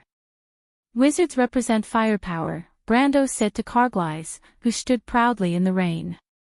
It is a power that can dominate the battlefield. This statement was not much different from the previous one. Carglass did not understand what firepower meant, but he understood what Brando was trying to say. He did not think much of it, but he still replied in a muffled voice, "Wizards have limited magic power, my lord. Moreover, their enemies are alive." Didn't Lady Veronica say that it is a waste to use the wizard's precious spells to kill scattered enemies? This was indeed a problem. After all, this was not the era of the great demonic wave. But that was a matter for the future. Today, the wizards under his command were more than enough to deal with the skeletons.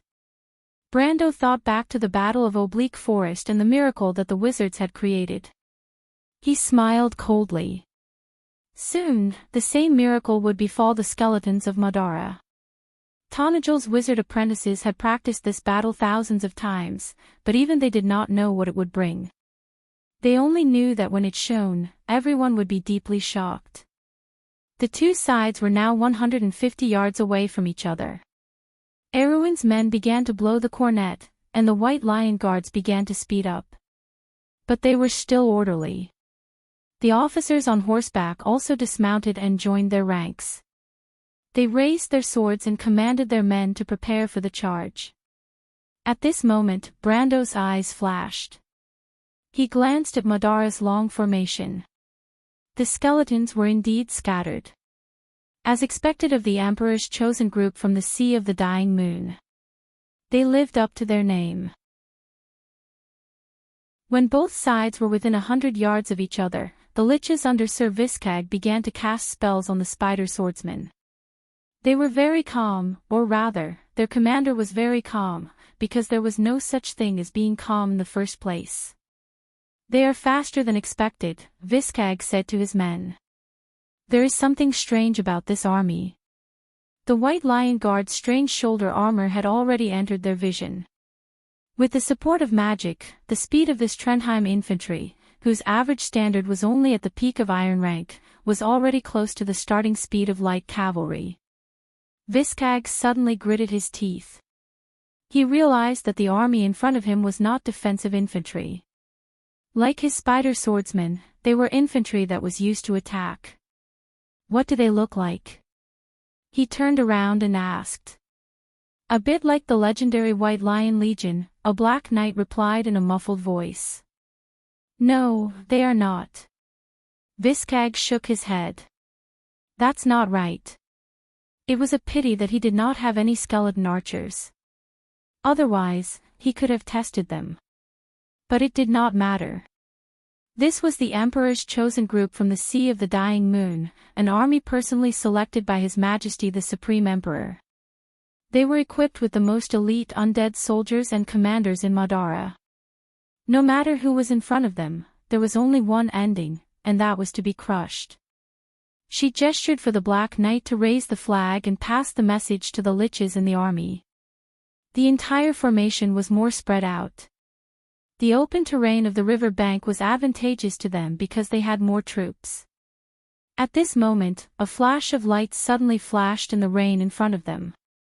"It's here," Sir Viscag thought. Count Jacques saw hundreds of golden lines cut through the rain from the top of the mountain. Those blazing flames were like streams of molten steel. They intertwined with each other, then disappeared and flashed again, one after another. It was as beautiful as the fireworks at the Winter Zither festival. Everyone was so surprised that they were almost speechless. "Mages!" someone shouted. "The Tonajal people have so many mages." The count looked back at the others. The nobles of Viro looked at each other. How could they use mages like this? Was that Count Tonajal a nouveau riche? Everyone had the same thought in their hearts. The fireballs fell on the riverbank like raindrops, causing an effect that was beyond everyone's imagination. The soft soil on the riverbank seemed to have been injected with life and came alive. Pieces of it were churning and being lifted up, forming a scene that was like the end of the world. Even the sergeants of the White Lion Legion were almost stunned by the scene in front of them. The terrifying explosion plowed through Viscag's front line. The skeleton swordsmen there were already scattered, and now they were even more scattered. After a round of fire, a sieve-like position appeared in front of the White Lion Legion. At this moment, Freya seemed to have a flash of lightning in her heart as she realized something.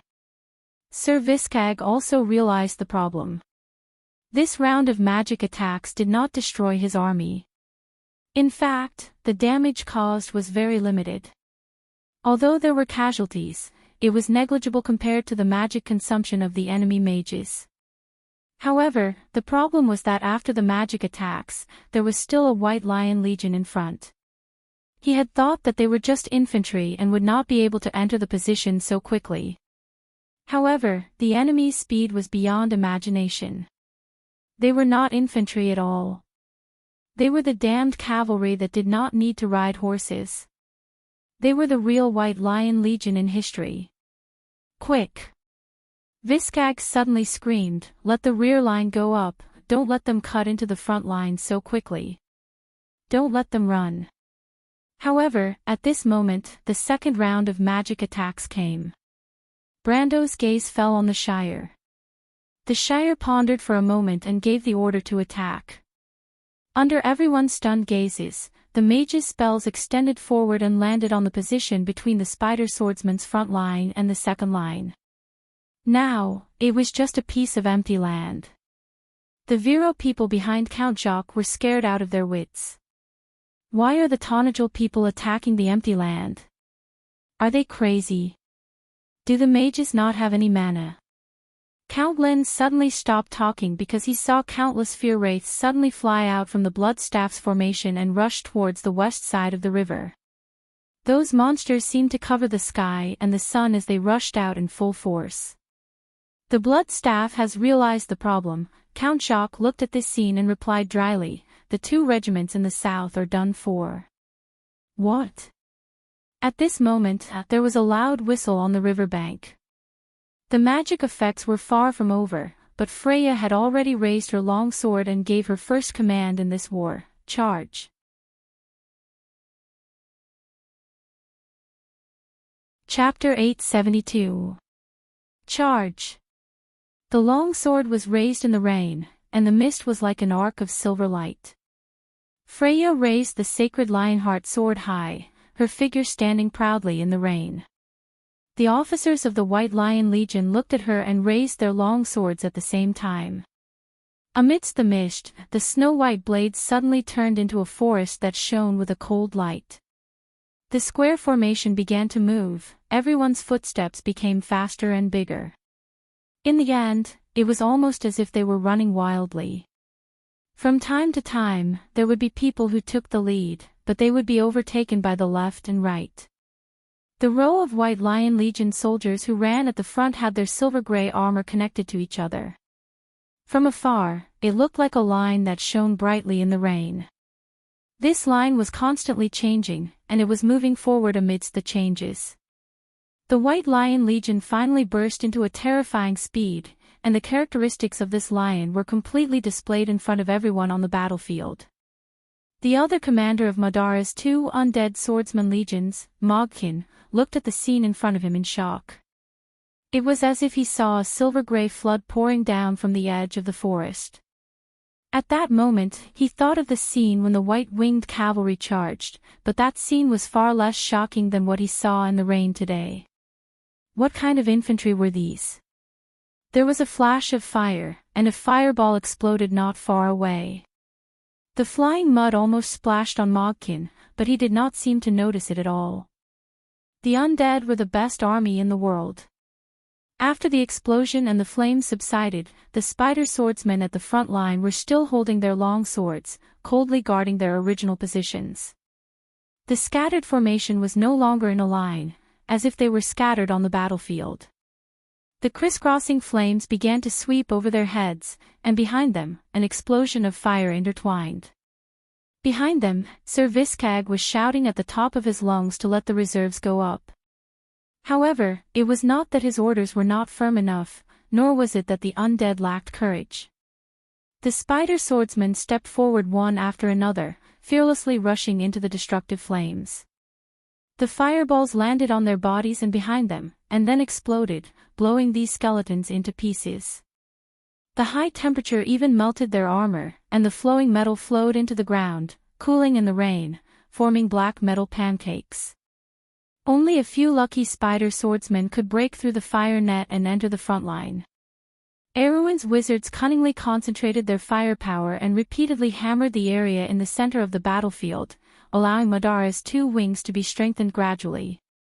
However, there was always a weak point in the center of the battlefield. In the end, Sir Viscag looked at the scene with his mouth wide open in despair. He had never fought a war like this before, and at this moment, he was as helpless as a weak little girl. He knew what the Erwin's people wanted to do, but he did not know how to stop them. "Lady Martha, Mother of Spiders, please save me." The undead did not believe in tears, but Sir Viscag only wanted to cry. The White Lion Guards finally cut into the front line of Madara's front line like a silver-gray blade. The young people in the front row were less than 10 meters away from the skeleton swordsmen who stood proudly in the drizzle. At this distance, they could even see the flashing white phosphorescent flames in the eyes of the skeleton swordsmen. They were cold as iron, and lacked the emotions of the living. The White Lion Guards were brave, but they were still nervous when facing such an opponent. The sergeants were shouting orders to encourage everyone's courage. Yuta, Vern, Mars, and Carglass, who had caught up from behind, more or less reduced the hesitation in the hearts of the soldiers. The flag of the White Lion Guards advanced in the rain. Under the flag, there was another lady who led the charge. She was wearing a white robe with chain mail and holding a cross in her hand. She was dressed in the attire of a battle priest. That was the Hippamra. The others did not understand why the Lord wanted his personal maid to charge with the army, but the female priest had already raised the cross in her hand. Brando followed behind the troops and looked at the scene from afar. Suddenly, his heart skipped a beat. He felt that the elemental foundation hanging in the world of planeswalkers was shaken. Light and earth elements rose from the elemental pool and then disappeared into thin air. He looked up and saw the movements of the skeleton swordsmen of Madara. They clucked and moved. They held the hilts of their swords in their left hands and swung them up forcefully. Hundreds of black swords were swung up neatly from bottom to top. Hundreds of long arcs were drawn in the rain. At a distance of 10 meters, a wave of air that could be seen with the naked eye burst out from the swords. The air blades pushed forward and turned into a cone-shaped shock wave in an instant. It split the curtain of water and brought up a vast expanse of water. With a whoosh, it swept across the first row of sergeants of the White Lion Guards. However, it was at this moment that the bodies of the White Lion Guards flickered with a faint gray light. This light formed an oval sphere under the impact of the shockwave. However, no matter how strong the shockwave was, the sphere did not show any signs of breaking. As the shockwave swept across, almost the entire riverbank was flattened by an inch. The grass on the riverbank was completely blown away, leaving only a patch of pitch-black mud. However, the human soldiers who remained on the mud were completely unharmed. The Holy Song of Protection. Hipamra demonstrated the power of a planeswalker for the first time on the battlefield in the drizzling rain. Everyone who was watching the battle was shocked. What is that? Ser Viscarg almost screamed from his hollow chest. What kind of spell could make an entire army immune to damage? In its empty mind, it could not figure out what level of power this was. Even a sage would not be able to master such a law. Only a god, and only those who were above the rules of the mortal world, could perform such a miracle. Mogjan's mind was also blank.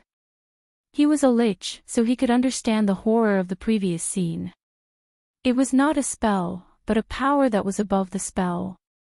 At that moment, it keenly sensed a certain law of existence shuddering through the clouds. Even though he was an undead, he still felt depressed at that moment. How many years had it been since he tasted such horror? It seemed that ever since he became a lich, he had long forgotten the feelings that originally belonged to a living creature. After a moment of shock, the unscathed White Lion Guards and the Spider Swordsmen intertwined. Both sides were third-grade armies, but even if the young White Lion Guards were still in the stage of combining the old with the new, and even if the Tonagels formation was far less orderly than the Undeads, and even if this new army still had many weak points, they only had one advantage. The terrifying group of mages finally showed its effect at this moment. In the Amber Sword, most of the buff spells that were suitable for an entire army were generally weaker, such as Bravery or Morale. As for the real buff spells, such as Wings of the Wind, Air Shield, Heaven's Blade, Stone Skin, and Dragon's Power, they could only buff a few people at a time. These spells were more suitable for small team battles. If a few wizards or mages had to buff the whole army, they would probably die of exhaustion even if they had sufficient magic power. Even if they did not die of exhaustion, how could there be so much time to waste on the battlefield? But this problem was not a problem for the White Lion Guards. The entire White Lion army was only 1,500 people, but the size of their group of mages was 120 people. Brando divided the entire army into 100 sections in advance, and each wizard only needed to be in charge of the section that they had received orders in advance. In just a few spells, these powerful buff spells would fall on everyone's head. This was not his own invention. After the Battle of the Oblique Forest, since the wizards began to participate in large-scale battles, the smart players began to summarize and create these standardized tactical forms. Every minute detail was the experience of the predecessors who had experienced several battles, but this one was particularly special. This was because it came from Madara itself. This was the real magic army that rose in the future Slate War. Although the White Lion army was far from the level of the future, it was already above this era. In another part of history, the undead of Madara had used this set of tactics to defeat the Erewhon people, defeated the Wind Elves, and defeated the Cruz people. But today, they were going to taste the fruits of their own labor. I wonder if this student of mine is good at learning. Brando thought in his heart. He calmly watched the White Lion Guards cut into the Viscag army's front line. Although the undead were tough, their fragile front line could not stop the White Lion Guards who had already charged in. The silver flood rushed into the black front line, and in the blink of an eye, they had broken through the dam and rushed to the rear of the Madara army. Before the black roses could bloom, they withered in the drizzle. The Spider Swordsmen, who were obviously at a disadvantage in terms of numbers, were drowned by the White Lion Guards one by one. Under the cover of Su Jin's barrage, the Tonagel army had a partial advantage on the battlefield. Even with the support of a full set of spells, the individual strength of the human soldiers had far surpassed that of the undead swordsmen. Many of the skeleton swordsmen's great swords were broken under the astonishing strength of the White Lion Guards. Then, they were separated and fought for their own. Under such circumstances, the undead of Madara could not effectively protect the liches in the army. Often, the liches were killed one by one, and the skeletons fell in droves. Although the undead army was not afraid of death, they had a fatal weakness. Its low-level undead, including the spider swordsman and the skeleton knight, were all supported by the power of the soul. They were not high-level undead with real souls. The source of power of these undead came from the liches themselves. Once the liches that summoned them died, they would exhaust their soul fire and turn into ashes in a short period of time. At this moment, the White Lion Guards were accomplishing such a thing. The front line of the undead of Madara had been torn apart, and the liches that commanded from behind were also exposed to the sword. The unfinished business of Mr. Planchet Knight was now completed by Freya. As for Freya, at this moment, she had her eyes on Sir Viscag and the group of black knights around him. After the battle in the deadly tundra, her Valkyrie blood had completely awakened. When the Valkyrie mark was activated, she had at least the combat strength of an intermediate gold. In this era, she was almost the same as the maturing Valkyrie in history. After the Year of the Swift, she met Veronica for the first time and obtained the opportunity to activate her elemental element. A year later, she officially crossed the elemental gate and became the true Valkyrie of Erewhon. The female knight turned her horse around and charged in that direction. On the other side, Mogjen noticed this and wanted to help, but soon the lich stopped because a stone scepter suddenly came from the side. He subconsciously weaved a black magic to block the sudden attack, but a miraculous scene immediately happened. Mogjen watched as the scepter hit his magic barrier. The black light shield squeaked as if it was dying. The lines of law, magic circles, and ciphertexts on it began to flash crazily and then shattered one by one. The light shield was shattered in an instant, and then the stone scepter hit his head. Without any time to react, Mogjen's head shattered like glass and exploded into powder.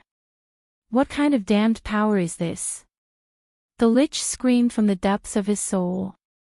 His body shook on the skeletal warhorse and fell to the ground. Hippamra stopped and put down the scepter in her hand. She looked up and saw the lich's soul shot into the sky and returned to the phylactery that was hidden somewhere.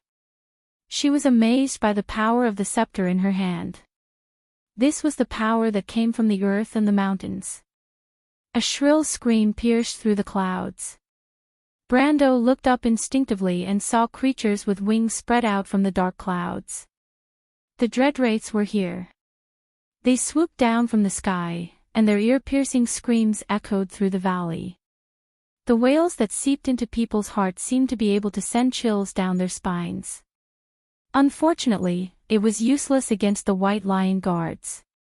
The courage of the White Lion Guards had always been the most dazzling legend in Erewhon's poems. The White Lion Guards were born immune to fear and could be said to be the best army against the undead. There were many armies in history that were like archenemies of the White Lion Guards. Erewhon and today's Madara were exactly like that. The Dreadwraith pierced through the rain and headed straight for the Trenthium's magicians. Hundreds of Dreadwraiths swooped down at the same time, creating a frightening deterrent force.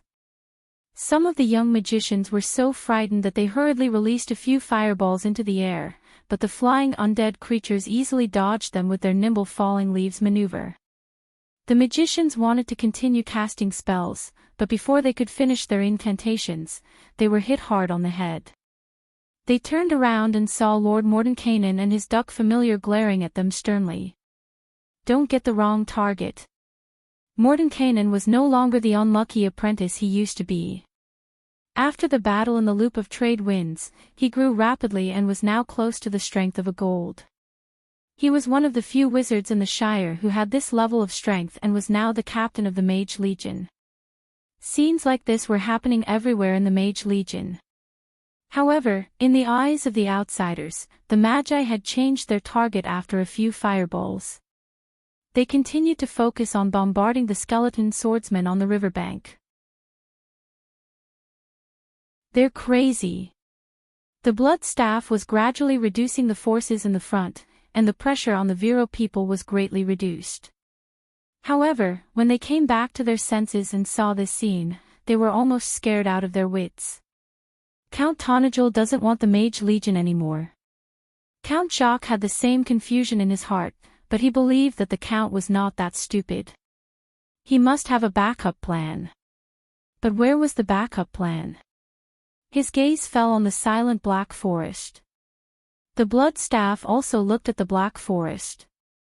In fact, at this time, both sides of the battlefield more or less had some kind of premonition in their hearts. It was like a spark in the spirit that suddenly bloomed, giving people the ability to predict the future. Sure enough, in an instant, the forest threw an arrow high up into the air. The battlefield seemed to have come to a standstill. Everyone saw the arrow fly up slowly, drawing an ugly parabola. It did not hit any of the auroras, but it flew halfway before it ran out of energy and fell on Brendel's shoulder. Brando glanced at the arrow, then looked back at the dark linden forest behind him in confusion. "Sorry, my hand slipped." Finny stuck out her tongue. The tree elf archer looked at her commander in embarrassment. "It's all because of the monster's cries. They scared me." Metashell looked at her, not knowing whether to laugh or cry. She shook her head, then turned around and raised the wind archer longbow in her hand. But this crooked arrow was like a signal on the battlefield. The next moment, a sharp whistle rang through the sky. In front of everyone's eyes, a wall rose up from the forest. It was a dark green wall. This wall was made up of countless green dots, and each green dot was a shining arrow. They're planning to use archers to deal with the feared spirits. The blood staff heaved a sigh of relief when it saw this. The Vero people had once used crossbowmen to fight against its dreadwraiths, but after 2 volleys of crossbowmen with thousands of elite crossbowmen, only 2 of the dreadwraiths were slightly injured. The dreadwraiths were too fast and flew too high. They also had arrow resistance like the skeletons, so they were not afraid of the soft attacks. Needless to say, in this weather, the archers were more affected than the crossbowmen. The scornful sneer on its skull did not have time to expand further before it froze on its face. That was because it saw that the arrows did not fly in a parabolic trajectory like the arrows shot by ordinary archers, flying high into the air, passing through the feared wraiths before falling. Instead, the green wall was like a hurricane that swept through the formation of the flying feared wraiths. It flew for 3 to 4 miles before it gradually ran out of momentum and began to fall from the highest point. But all this was not important.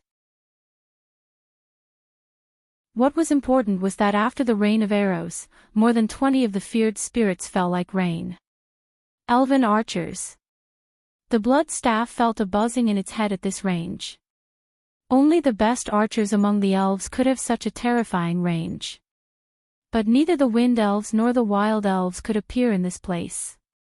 The blood staff's throat gurgled as it stared at the troop. For a moment, it only wanted to understand one thing. Where did this troop come from?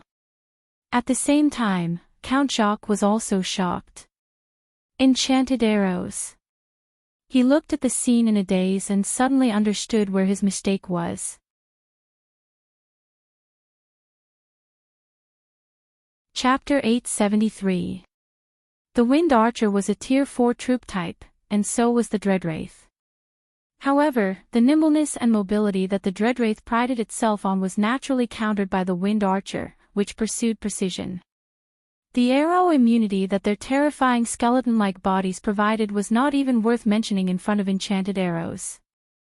All that was left was a pitiful amount of defense and HP. The undead creatures flapped their tattered wings and flew over the battlefield. Their shrill cries were heard as they flew over the White Lion guards. When Carglass looked up, he saw more of the Dreadwraith's hedgehog-like bodies falling from the sky like rain. After the first wave of arrows, the number of dreadwraith flying in the air had been reduced by 1/6.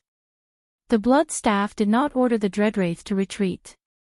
The remaining dreadwraith tumbled in the air and began to dive towards Erwin's group of magicians. "My lord, you know them too well. They're trying to get rid of our magicians."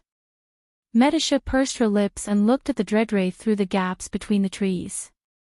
Her eyes were full of admiration. Raindrops fell on her soft cheeks and gathered on her sharp chin. In the linden forest near her, about 600 elven and human archers were holding their breaths and hiding under their wide cloaks. Hundreds of pairs of eyes were fixed on the scene. Their hands did not stop moving as they drew a second arrow from the quiver on their backs. Arrow number 3. Medisha drew her bow and aimed at a certain area. Balls of white flames immediately rose from the forest. They were like stars in the darkness. Medisha nodded with satisfaction. "Wait until we're within 400 feet of the dreadwraith. Listen to my command." She squinted her eyes and calculated the distance. The dreadwraith was almost above the magicians. Some of the young apprentices screamed in fear. If it were not for the fact that each formation had a leader to maintain order, they would have fled in all directions. At this moment, the silver elf princess opened her mouth slightly. "Follow my lead and shoot." She breathed in the cool air of the forest. Although her archery skills were not top-notch, she was still one of the best among the tree elves as she was once the commander of the Lingu army. As she gave the order, she released the bowstring with her fingertips. The arrow flew out with a splash like a silver thread and drilled into the formation of the dreadwraith in the sky. It hit the head of one of the dreadwraith. The dreadwraith let out a shrill scream. The spot where the arrow pierced through its head instantly lit up with a holy flame. It flailed in the air, but a moment later, its entire body turned into a ball of fire in the air. The ball of fire struggled to fall to the ground, but before it could touch the ground, it was burned out.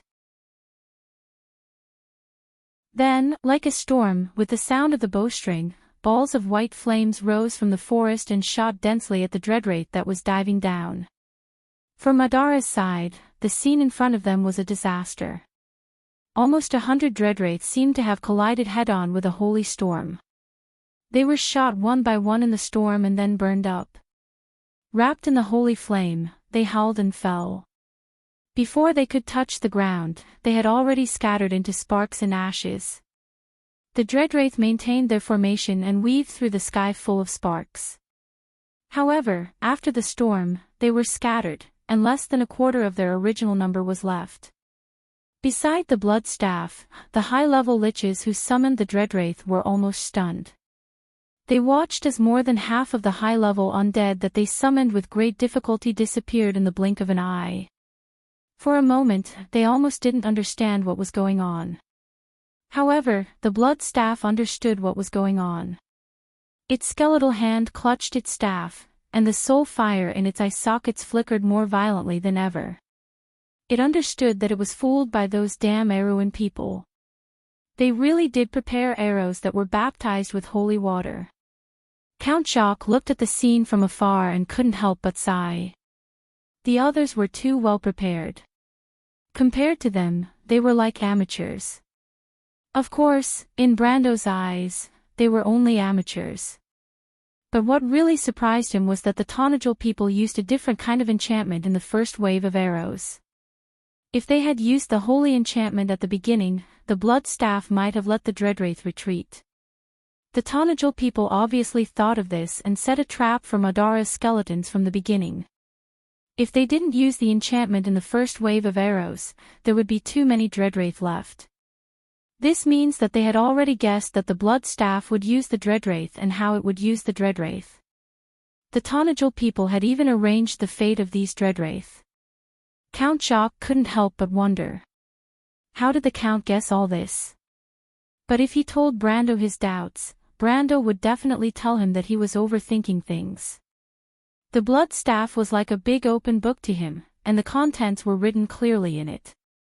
It was like cheating. In history, the blood staff was cautious and courageous, and was good at seizing fleeting opportunities. But when it faced the Arowan people, it was very arrogant and conceited. With its personality, it would definitely take advantage of Benjamin's mistake in judgment. But if Benjamin didn't show enough sincerity in the first wave of the ambush, it would definitely alert the cautious fellow. So he used the Wind Archer and another enchantment, but he didn't use the Holy Enchantment, which was the most destructive against the undead. He wanted the blood staff to think that this was the ambush of the Arowan people, and that it was nothing more than this. Then, he would be able to use the Dreadwraith without any worries. As for the matter of how much damage the Dreadwraith had to be dealt, that was pure nonsense. The battlefield was ever-changing, and the human heart was unpredictable. No one could be sure that it would work. Benjamin set up this trap according to the blood staff's personality with the intention of killing as many Dreadwraith as he could. But now, it seemed that the results were beyond his expectations. No, it should be said that it couldn't get any better. There were more than 10 Dreadwraith left in the sky, and even if they swooped down, they wouldn't be able to do anything. After all, the wizards on the ground had the ability to fight back. So, the high-ranked lich who controlled them quickly summoned the remaining seeds back. Otherwise, the undead wouldn't even be able to scout in the sky for the rest of the battle. If there was still a battle to come. The young female archers in the forest looked at the results of their battle in disbelief and almost jumped for joy.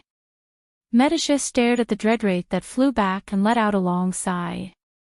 She put down her longbow in the rain, thinking that the Wind Archer's first battle had finally delivered a perfect result. My lord's Wind Archers are far from our era, but they have some unique points, she thought to herself. The Lingo Legion in history was a legion that could be used in both long-range and short-range battles. In close-range battles, they rode on unicorns and held silver spears in their hands, and immediately launched a glorious charge. In long-range battles, they took out their longbows and immediately became first-class archers, and were proficient in both foot and mounted archery.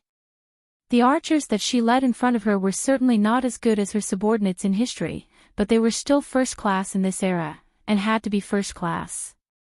Although she usually did not talk much and seemed to be aloof from worldly affairs, she still had the pride of a silver folk in her heart. This was her army, so it could only be the best. Historically, it was called the Lingo Legion, and now it should inherit this name. The ancient song that had been passed down in the forest for thousands of years echoed among the trees, singing the legends of the elven heroes who defended against the enemy with their sharp arrows. This was the song of the forest. She looked at Brando standing in the rain outside the border of the forest and was full of admiration. Brando had equipped the Wind Archers with 3 types of enchanted arrows. The first arrow was enchanted with wind wings, which could increase the distance of the arrow. The second arrow was enchanted with rock edge, which was used to deal with heavy cavalry. The third arrow was specially prepared to deal with the war in Madara. Under normal circumstances, each Wind Archer would carry 24 ordinary arrows, and 2 of the 3 types of enchanted arrows, for a total of 30 arrows.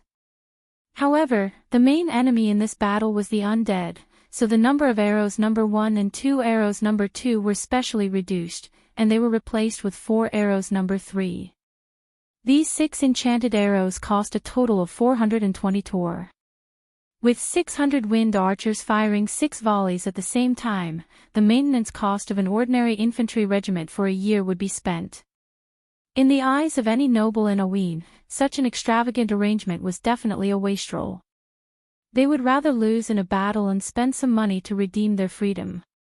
It was probably more worth it than such an extravagant war. How was this a war? It was more like a competition to burn money. However, this expensive expenditure had brought about the proper meaning today. The people of Viro who were trembling in the forest of linden trees must have a deeper understanding of this point in their hearts. But how did the lords see the arrival of this day? The little princess's eyes were filled with confusion and curiosity. She had studied the history of mankind when she was free in Abes. In the past 10 centuries, such an era had never come. The War of the Holy Saints was like a distant memory. What did her lord see that made him walk further and further on this path? Or was it like what Yura and the rest said, that the undead and Butchie had left a deep impression on him, and that was why he was able to achieve what he had today? She shook her head again. She had a faint feeling that the Lord had been preparing for something all this time, and it was definitely not just because of what happened in Butchie. Otherwise, his actions in Ampere Seal would not be justified. Medisha turned around and put her index finger and thumb in her mouth. She whistled at her subordinates and her sisters. "Rest is over," she ordered.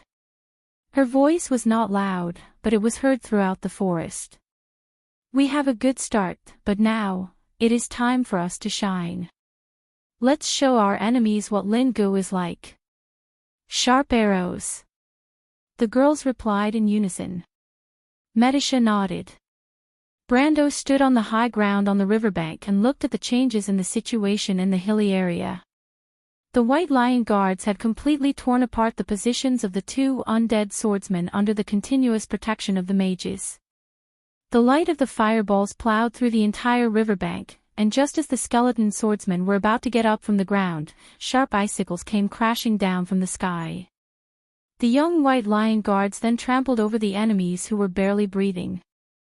Freya and Rabin worked together to kill Viskag. A flag with a black rose and a spider on the battlefield swayed and fell down. Brando pursed his lips and looked coldly at the scene of Viskag fighting with Freya. One of his hands was chopped off, and one of his legs was barely able to maintain balance on the warhorse. He was secretly shocked. If there were humans fighting under such conditions, they would have gone crazy and fought with their last bit of faith. However, Viskag was still relatively calm. This was the undead. There was no fear, fanaticism, or impulse in their empty chest. They were still terrifying poisonous snakes at the last moment of their death, and could bite a hole in your body with their poisonous fangs at any time. Fortunately, they had underestimated their enemy. Viskag fell, following in the footsteps of Mogjan. The former died too aggrieved. Under the buff of the mountain's will, Hipamra displayed a terrifying strength that even he could not imagine. After the battle in the deadly frost forest, Hipamra was already a priest with elemental awakening. Now, she had the same level and combat experience as a warrior, which was basically equivalent to a double elite class in the game. Brando had only heard of this from a few important storyline NPCs. For example, the Sage of the Earth in the north, Eloranta, was one of them. Now, there was a ready-made legend in front of him. What was even more terrifying was that Brando now finally understood what the description of the mountain's will meant. She can integrate the blessings from the earth into her fighting style. The more blessings she receives, the higher the attack power and attributes of the scepter. It turned out that this scepter had a chance to add buff spells to the wielder when attacking, and these spells would in turn strengthen the attributes of the mountain's will. It was a classic example of getting stronger as the battle went on. Moreover, Gaia's buff spells were very different from that of the Holy Cathedral of Fire. Most of the spells of the Holy Cathedral of Fire targeted the user, so the Holy Cathedral of Fire had the world's strongest battle priest and Knight of Flame. However, Gaia's buff spells were the opposite. It had the world's strongest buff spells. Brando now saw the White Lion infantry surrounding Hipamra. Each of them was almost as strong as a mini-boss.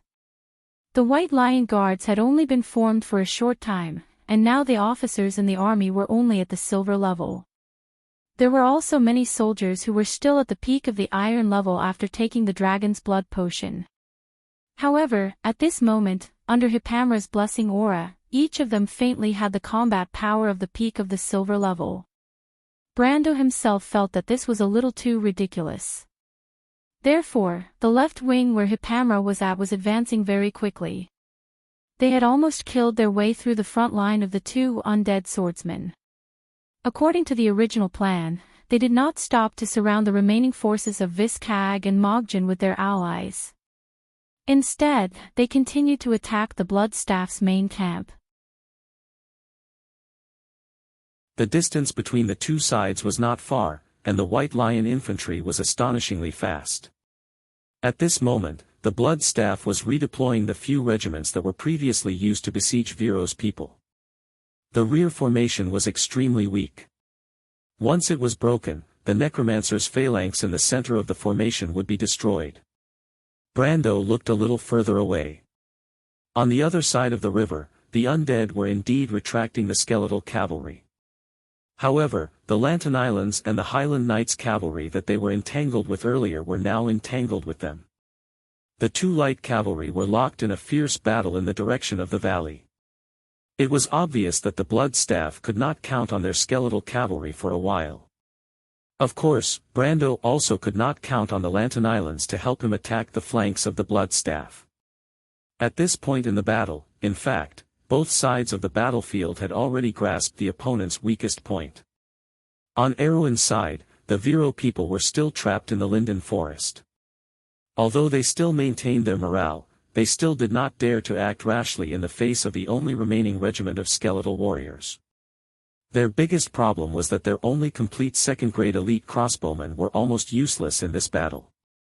The Lantern Islands had no choice but to help Brando entangle the skeletal cavalry of the Bloodstaff, which was equivalent to nothing. The main battlefield was almost a game between Brando and the Bloodstaff's army. Now, the only advantage for Brando was that the Bloodstaff's army had their backs to him, and the two elite regiments that covered their flanks had already been breached. As long as Tanagel's army could deal a fatal blow to the enemy before the Bloodstaff could completely adjust their formation, then they could win the battle. On the other hand, although the Bloodstaff's army was attacked from the back, they had the advantage in terms of numbers. Behind them were only Brando's 5 regiments of White Lion infantry, 2 regiments of Wind Archers, and 1 mage regiment. The Wind Archers could not be used for a frontal assault, and the 5 regiments of White Lion Guards would not be able to stop after breaking through Viscag's position. Of course, even if there were 1 or 2 regiments of White Lion Guards, they would not be able to do much in the face of Madara's superior numbers. At this moment, both sides of the battle could barely free themselves to adjust their flanks. The Tanagel people desperately wanted to break through the undead's defense line and destroy the Bloodstaff's necromancer's phalanx, while the Bloodstaff desperately wanted to readjust their formation to deal with the army that suddenly appeared. Both sides were in a race against time, or rather, as long as either side had a reserve, then they could defeat the enemy in one fell swoop. But the problem was that both sides seemed to have no reserve. The battle had completely fallen into a tangled stalemate. But this stalemate was something that the Bloodstaff was happy to see. "You're courting death." It let out a sharp laugh. What it needed was time, and not to defeat the enemy as soon as possible. Although it was embarrassing to be tied down by these weak opponents, it was better than losing. Moreover, these humans were the kingdom's last military force in the south. Once they were destroyed, not to mention Viro and Karsuk, even the entire south of Ampere Seal, Madara would have a chance to get their hands on it. They had another ally, Count Randner, who ruled this vast area as a buffer zone between Madara and northern Erewhon. It was obviously something that the Supreme wanted to see. The Bloodstaff finally breathed a sigh of relief, as if it could see victory waving at it. On the hill, in the Linden Forest, Count Jacques' face was also gloomy. The Tanagel people were making a mistake. But perhaps it should not be called a mistake, because it was unavoidable.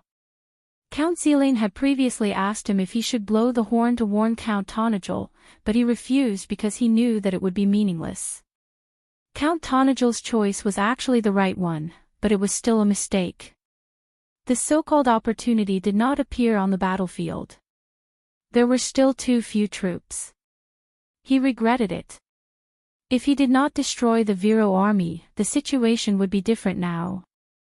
The Count subconsciously gripped the hilt of his sword, and his knuckles turned white from nervousness. It was as if he had never held his breath like this when he first went to the battlefield. But no one on the battlefield knew what Brendel's mood was at that moment. He was actually a little relaxed as he stood in the drizzle, because he saw that the blood staff was making a mistake, just as he had imagined it to be. This mistake was fatal, because it actually believed that Tonajal no longer had any reserves to attack its flank. He turned his head, and in the forest, Metasha nodded at him from afar. Then the silver elf princess untied the horn from her waist. It was the dragon horn trombone of the Fran Knight. The pitch-black horn had silver rose patterns on it, and the horn depicted scenes of past wars, recounting a legend. In that legend, it described the sky-blue flags of the plains of Malald fluttering like the sea, described the cold gleam of the Fran lances, described the long sound of the horn, and described the courage of the ancient spirits. It described the scene of the Silver King leading his knight in a charge against the Myernas. The silver elf princess put the horn to her mouth and blew it hard. The long sound of the horn resounded through the mountains. In everyone's eyes, it was as if snow had fallen. Thousands of silver horses rolled over from the horizon. At that moment, the earth rumbled, as if the mountains were resonating. The staff in the blood staff's hand fell to the ground with a clatter.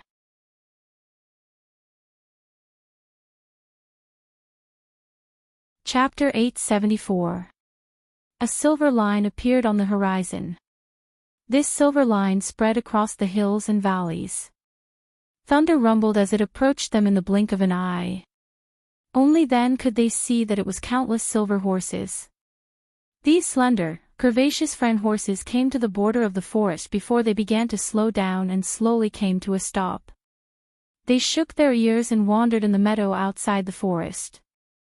The tallest of the horses raised its head and looked in the direction of the forest. The Wind Sagittarius girls who witnessed this scene were all stunned. They all looked at Metasha curiously, their hearts filled with admiration for this princess commander.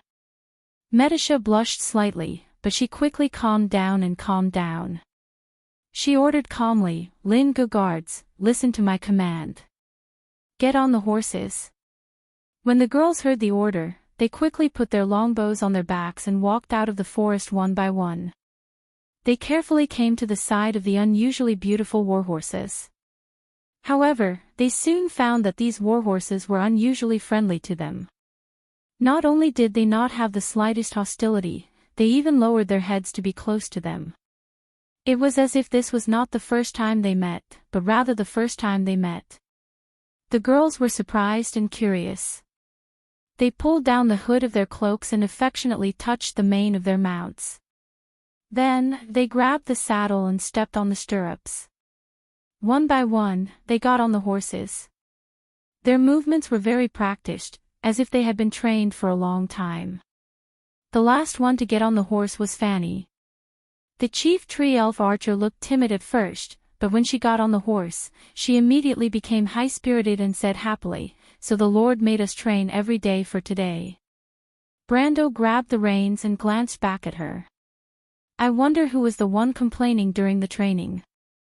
Fanny replied without blushing or skipping a beat, "Didn't I just ride it? This horse is so tame. I've never seen such a good horse before. It's as if my heart and soul are connected when I ride it." The other girls also expressed their agreement. Brando knew that the effect description of the Fran Knight's cavalry equip card was pay X wealth. The Fran Knight will turn X followers into cavalry. If they are already cavalry, they will gain the ability to fly. The literal meaning was to transform infantrymen into cavalrymen and not just summon warhorses. That was why the wind archers felt this way. However, for a person who had never ridden a horse before, even if they suddenly obtained the horsemanship skill, they would still be shocked when they first sat on a horse. Therefore, basic horsemanship training was still necessary. Even if it wasn't effective in a short period of time, at least they had to familiarize themselves with the feeling of riding a horse. It was all for this moment. In the woods of linden trees, mounted archers. Count Lin asked in disbelief. Count Jacques shook his head slightly. Count Lin was obviously the kind of guy who didn't know anything about military affairs, but liked to listen to rumors. The bows on their backs are more than 1.5 meters long, which is a typical infantry longbow. They can't be used on horseback. Unless they have other short bows, they can't be mounted archers. Maybe they even have short bows. Otherwise, why would they summon these horses? It's also possible. Count Jacques replied after thinking for a while. He didn't know what the Tonajal people were thinking. However, the fact that the Count could summon a cavalry unit reignited his hope. He rubbed the hilt of his sword and began to think about when to cooperate with the Tonajal people to attack and turn the situation around. In Madara's camp, the blood staff came to the same conclusion. Erwin's men suddenly had a cavalry unit that could threaten its flank, which made it feel a little uneasy. The army on the other side was too strange. It was thinking about what the enemy commander wanted to do with the mounted archers, but it couldn't figure it out. The other Dark Lords also felt that it was inconceivable. In the end, they came to the same conclusion. The mounted archers were very likely to be a distraction for Erwin's men to distract them. If they really split up, the center of the camp would not be able to withstand the attack of the 5 regiments of the White Lion infantry. But it didn't seem like a good idea to let the mounted archers wander around. In the end, the blood staff ordered the last remaining skeleton warrior unit to go up and attack. At least, they wouldn't be able to harass its flank. Seeing that the blood staff was still acting according to the rules, Brando couldn't help but smile. Now it's up to you, Medisha. My lord, the outcome has been decided. This time, please lead us personally. The Silver Elf Princess replied softly. Brando nodded. Call the Nightsong Tiger and the others out. Medisa whistled like a nightingale, and a few moments later, more than 10 mounted knights came out from the forest. They were the Nightsong Tiger and his men, but their attire was completely different from the last time they were here. The Nightsong Tiger was wearing a set of exquisite and heavy armor. It was in the style of the White City. The armor was connected to the arm guard, and there were patterns of sea monsters on it. He wielded a long spear, and a sheathed longsword and battle axe were hanging from his waist. He looked more like a knight than a mercenary. But Brando knew that this was the armor of the elite knight of the Faraway Eagles, the most famous mercenary group in the White City. The others were dressed similarly, except for Falerne and her sister. The Wild Elf Princess was wearing a gray leather robe with countless ribbons on her back. Each ribbon had a brass ring attached to it. This strange robe was a sorcerer's robe, and each brass ring was engraved with a corresponding spell that could be used in battle. It was the standard attire of a combat wizard. On the other hand, the younger sister of the Wild Elves, Tia, was wearing a loose white robe and a pointy wizard hat. She had already become an official elven envoy. At this moment, she was looking at her lord with a smile on her face. The Nightsong Tiger greeted Brando with a smile. My lord, long time no see. We've been training for so long, and we've been bored to death. The Shire of Rhodes is prosperous and beautiful in the evening, but it can't compare to the real world. Besides, we're looking forward to a life of fighting. When did you become so polite, Nightsong Tiger? Brando was a little apologetic. I won't be like this in the future. Really? Tia asked happily. Of course. In fact, the White City Vanguard only cost 5 wind and 20 Medisa MP per day. Brendel nodded, but Falerne snorted softly and looked over in surprise. The Wild Elf turned her face away, and only her pointed ears were visible to him. She's really angry. Brando thought to himself. Card creatures all had emotions, and he wondered how Mephistopheles and Endrique were doing. The former was fine, but the latter probably wanted to kill him. He looked at the river bank and saw that the battle was progressing very slowly. Madara's army was like a giant turntable that was slowly turning in the rain. Freya was commanding the White Lion Guards to break through the Spider Swordsman's broken defense line. But the undead were different from humans. Even in such a situation, they still caused a lot of trouble for Freya. Brando tightened his grip on his horse and rode it to the front of Lin Ji's guards. He turned his horse around and faced the direction of Madara's army. "Go around the White Lion guards and follow me." The army began to move. Close to 1,000 silver warhorses and the archer girls on their backs slowly circled around the White Lion squad's frontal assault and circled around the flanks of the Bloodstaff's army. The Viro people and Madara's undead were watching this scene closely. Even though they knew that these were not terrifying mounted archers, allowing such an army to directly threaten their empty flanks made the Bloodstaff feel slightly uneasy. "Let our archers keep an eye on that side," the Bloodstaff said to the Lich beside him. "Don't let Erwin's people go too far. Our archers may not be their match," a dark noble said with a hoarse voice. "Of course not. Those are elven archers. Our archers are just decorations in front of them. But if they really have short bows, then they will be at a disadvantage in front of our long bows. Do you understand, idiot?" Brando looked at the Bloodstaff's movements and thought that this old lord of Madara's had a watertight plan. But unfortunately, some things were destined to be beyond his imagination. The Lin Ji's guards moved forward slowly and stopped when they were about 1,000 feet away from the Bloodstaff's army. No one understood what the archers were trying to do at this distance, but they immediately gave the answer with their actions. Under everyone's gaze, the wind archers jumped off their horses in unison as if they had rehearsed this countless times. They ran forward to the open space and got into formation. Then, they raised their longbows at the command.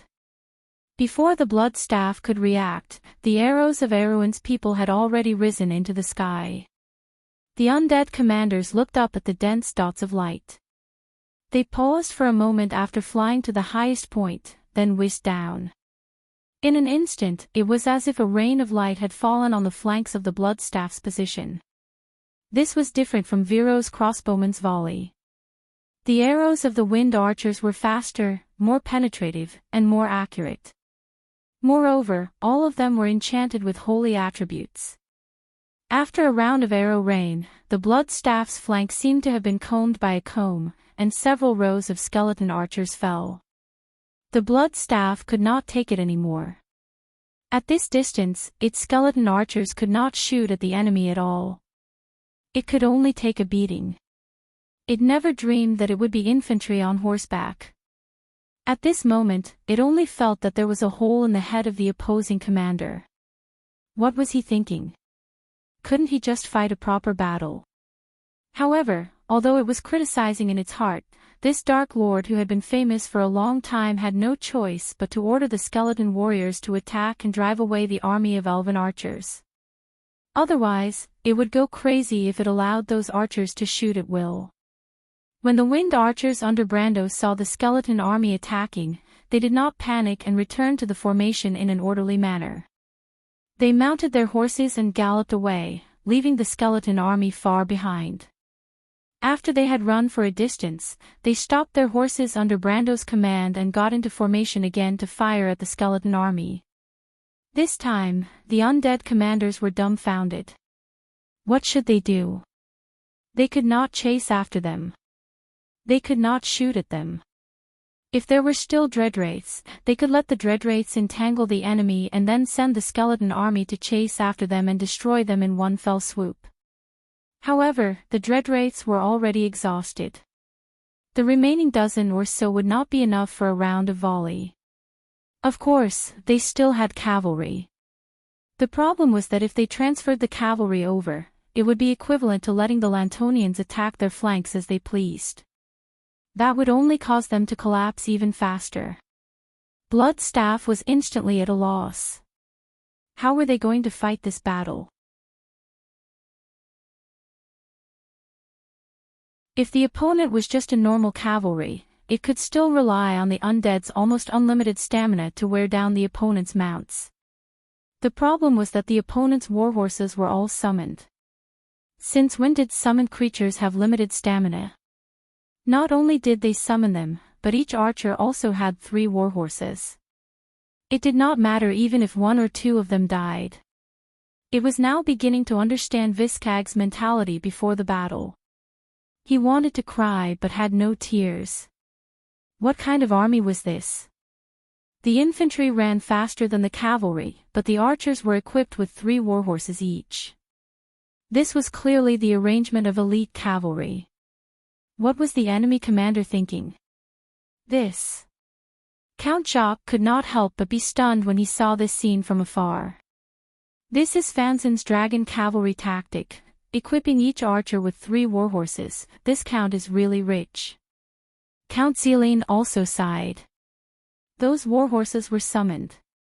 Count Jacques saw that his colleagues had misunderstood and had to explain. However, he still sighed in his heart. The only person who could use this tactic in Erewhon was probably this count. He still did not understand how the other party could summon these handsome warhorses. Who exactly was this Count Tonigel? But now he suddenly understood. Only such a person could single-handedly turn the tide of the battle in Ampere-Seal.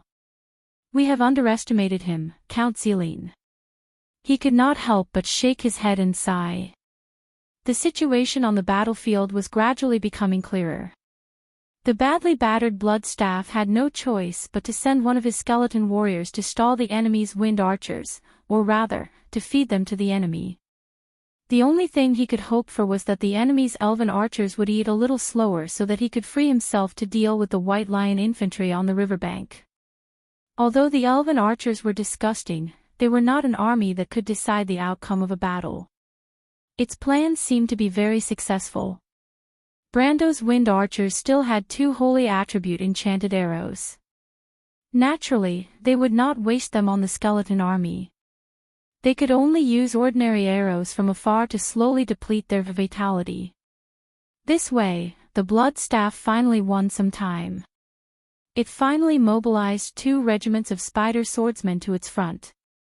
Together with the skeleton warriors and 2 skeleton archers, Madara had the absolute strength to suppress Brando's White Lion Guards for the first time. At this time, the White Lion Guards had just finished cleaning up the remaining troops of Viscag and Mogine. With Hippamra and Freya as the spearhead, they directly attacked Madara's main force. The final moment of victory on the battlefield seemed to have appeared at this moment. The 2 armies were entangled at a single point. Erewhon's mages once again unleashed their fireballs across the entire valley and landed on Madara's army. After nearly half an hour of silence, the necromancers and skeleton mages began to counterattack for the first time. Green and golden light beams flew across the sky above the 2 armies. Soon, Erewhon's mages began to fall silent. Ha! The dark mercenaries from the Sea of the Dying Moon naturally knew what this meant. They could not help but scream in excitement. Their wizards are out of mana. Confidence seemed to have returned to these dark nobles. For a moment, they almost thought that they had lost. Martha above, victory belongs to the Black Rose of the Roman Tour. Some even shouted. It was a pity that the undead army had no morale. Otherwise, their morale would have been greatly boosted. Perhaps they would have directly defeated the White Lion Guards. Compared to the nobles of Madara who were rejoicing, the people of Viro were much more depressed. Count Celine had asked them to immediately send troops to help Tonigel. He was also the first to ask for a retreat. Now, he was also the most enthusiastic. However, Count Jacques had already seen through his nature. He just shook his head coldly. He stared at the battlefield. The time was far from right. He believed that the Count must have a backup plan. The Shire stood in the middle of the mages' formation. Looking at the bright green light of the necromancer's formation in Madara's direction, he could roughly guess what they were thinking. However, he calmly waited for the 3rd round of attacks before he snapped his fingers at his subordinates. You can remove the magic barrier now. In a traditional battle between adepts, the first 3 rounds of attacks were the fiercest and most concentrated. Especially when the opponent realized that they had exhausted all of their magic power, they would definitely double their efforts and try to eliminate them in one fell swoop. All of the mage's guesses were correct except for one thing. After the magic barrier was removed, all of the mages in Tanajal's army did the same thing. They opened the leather pouches on their belts. There were a total of 3 of these pouches. Then, they took out a bottle filled with light blue liquid. They frowned, pinched their noses, and raised their heads to drink it. The next moment, the mage's exhausted mental strength surged again. The blood staff was a necromancer. Its vision was protected by the power of the law. Therefore, it could clearly see this scene from a few miles away. Of course, it knew what the mages drank. It was not that it had never seen mana potions before, but it had never seen so many of them. Hundreds of bottles of mana potions disappeared in an instant. The only reason they used them was to defeat the necromancers. Only those who had dealt with magic would understand what this meant. At that moment, the blood staff only wanted to cry out loud. If it could, it would have run over to the enemy's commander and punched him in the face. If it had known that it was so valuable, it would have just let the enemy give it all the mana potions, and it would have just raised its hands and surrendered.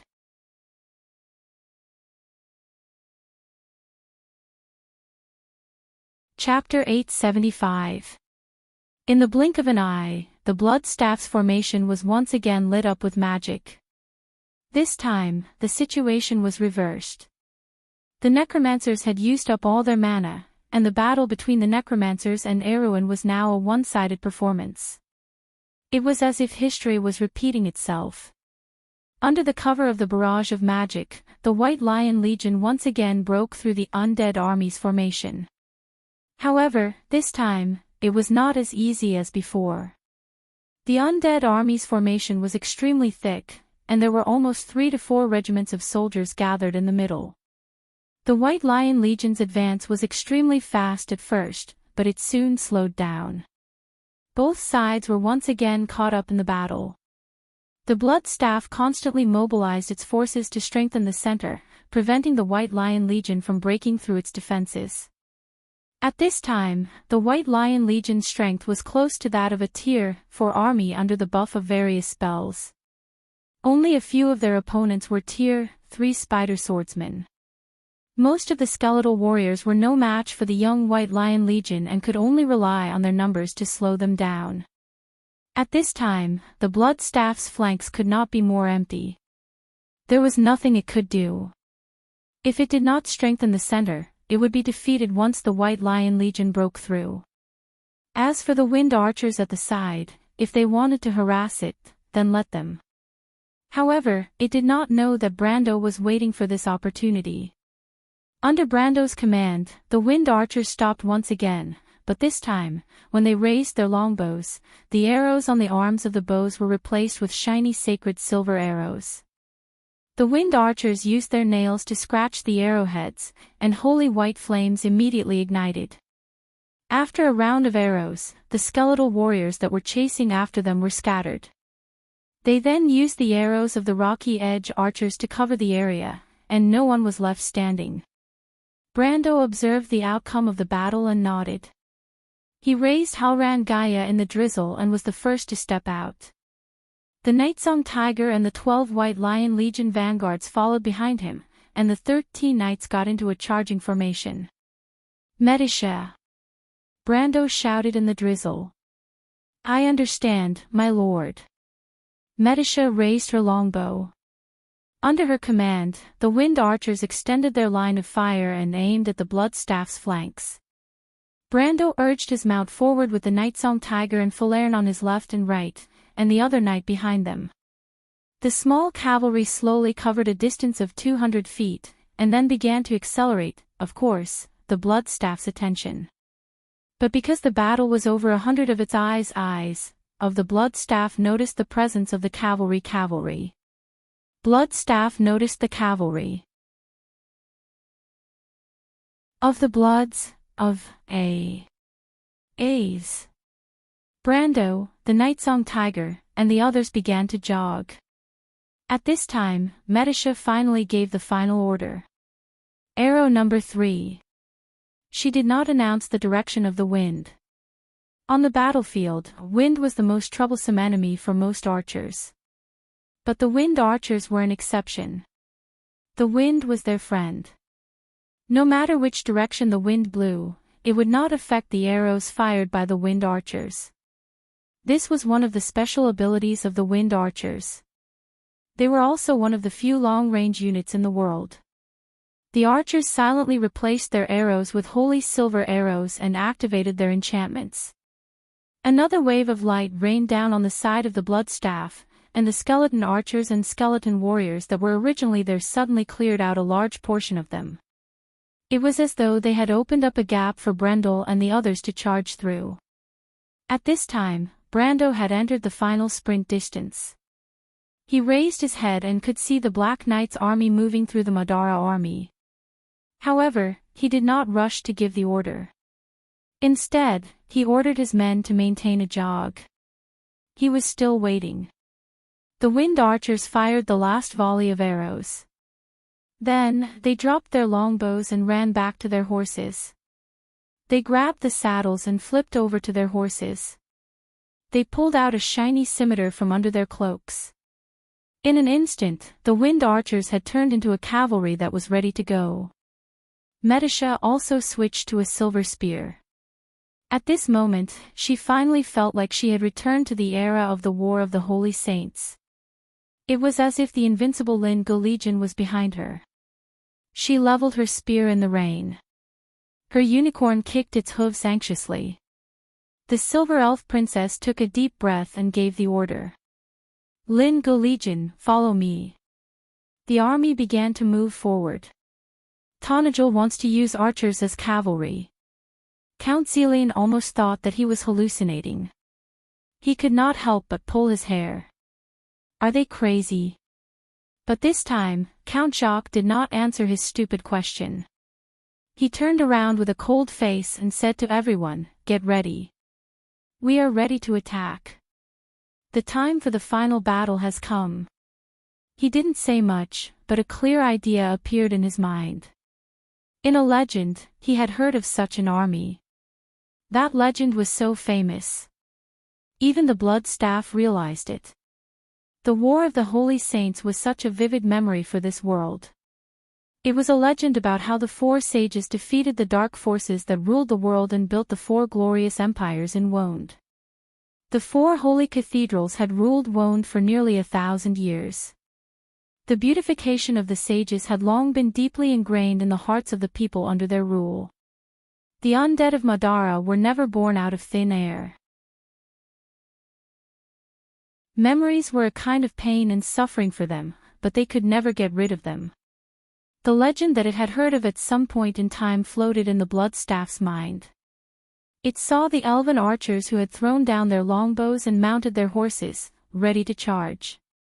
It suddenly realized that it had heard of such an army before. This army had a beautiful name. It was called Lin-Gu. Silver Elves. Count Jacques suddenly remembered some of the rumors about Brando. Some of them were about his relationship with the Silver Elves. He did not think that the Silver Elves would lend him this legendary army. Was it a blessing or a curse for such people to exist in a small country like Erewhon? It was still a mystery. In fact, everyone's guess was a little off. Although the Wind Elf archers had inherited the name of Lin-Gu, which had disappeared for thousands of years, they were not the legendary army in history. The Tree Elf archers and Wind archers had received some close combat training, and it was difficult for them to charge on horseback. But when Medisha gave the order, these archers did not hesitate and showed courage that was not inferior to the men. Brando looked back at this scene and finally nodded with satisfaction. He then turned back to the Nightsong Tiger and said, "Now, let us open a gap for the girls." "As you wish, my lord." The Nightsong Tiger replied. "Charge!" The 13 knights suddenly accelerated and began their final charge. In front of them was Bloodstaff's flank, where nearly 100 Black Knights were waiting for them. The Black Knights under Bloodstaff's command were at least at the upper silver rank, and many of them were at the peak of the silver rank. Moreover, most of them were highly skilled in martial arts and had experienced hundreds of battles. In Bloodstaff's opinion, even facing Erwin's noble guards would be easy. Under normal circumstances, this was indeed the case, but the enemy they were facing this time was not ordinary. Brando took the lead and was the first to charge into the enemy's formation. When the Viro people rushed out of the forest, they saw this scene. Knights leading their attendants to charge had long been the norm in the continent of Vaunt. However, it was rare for a count with real power to lead dozens of personal guards to personally charge into the enemy's ranks, at least after the Cipher dynasty. The Viro nobles thought they were looking at a madman, but they did not expect something even crazier to come. The 13 knights stood side by side, forming a sharp arrow. Brando was at the tip of this arrow. He raised Halran Gaia and swung it at a black knight charging at him. The knight quickly raised his sword to block, but the black knight and his skeletal horse's head were cut into 6 pieces. The pieces burned brightly and disappeared into the rain. Another knight behind the black knight watched as his comrade was cut into pieces in front of him. But before he could react, Halran Gaia had already pierced through the body of the black knight in front of him. He only had time to let out a hollow scream before the Halran Gaia landed heavily on his breastplate. The huge force pulled him off his horse and sent him flying into the distance, landing on the black knight behind him.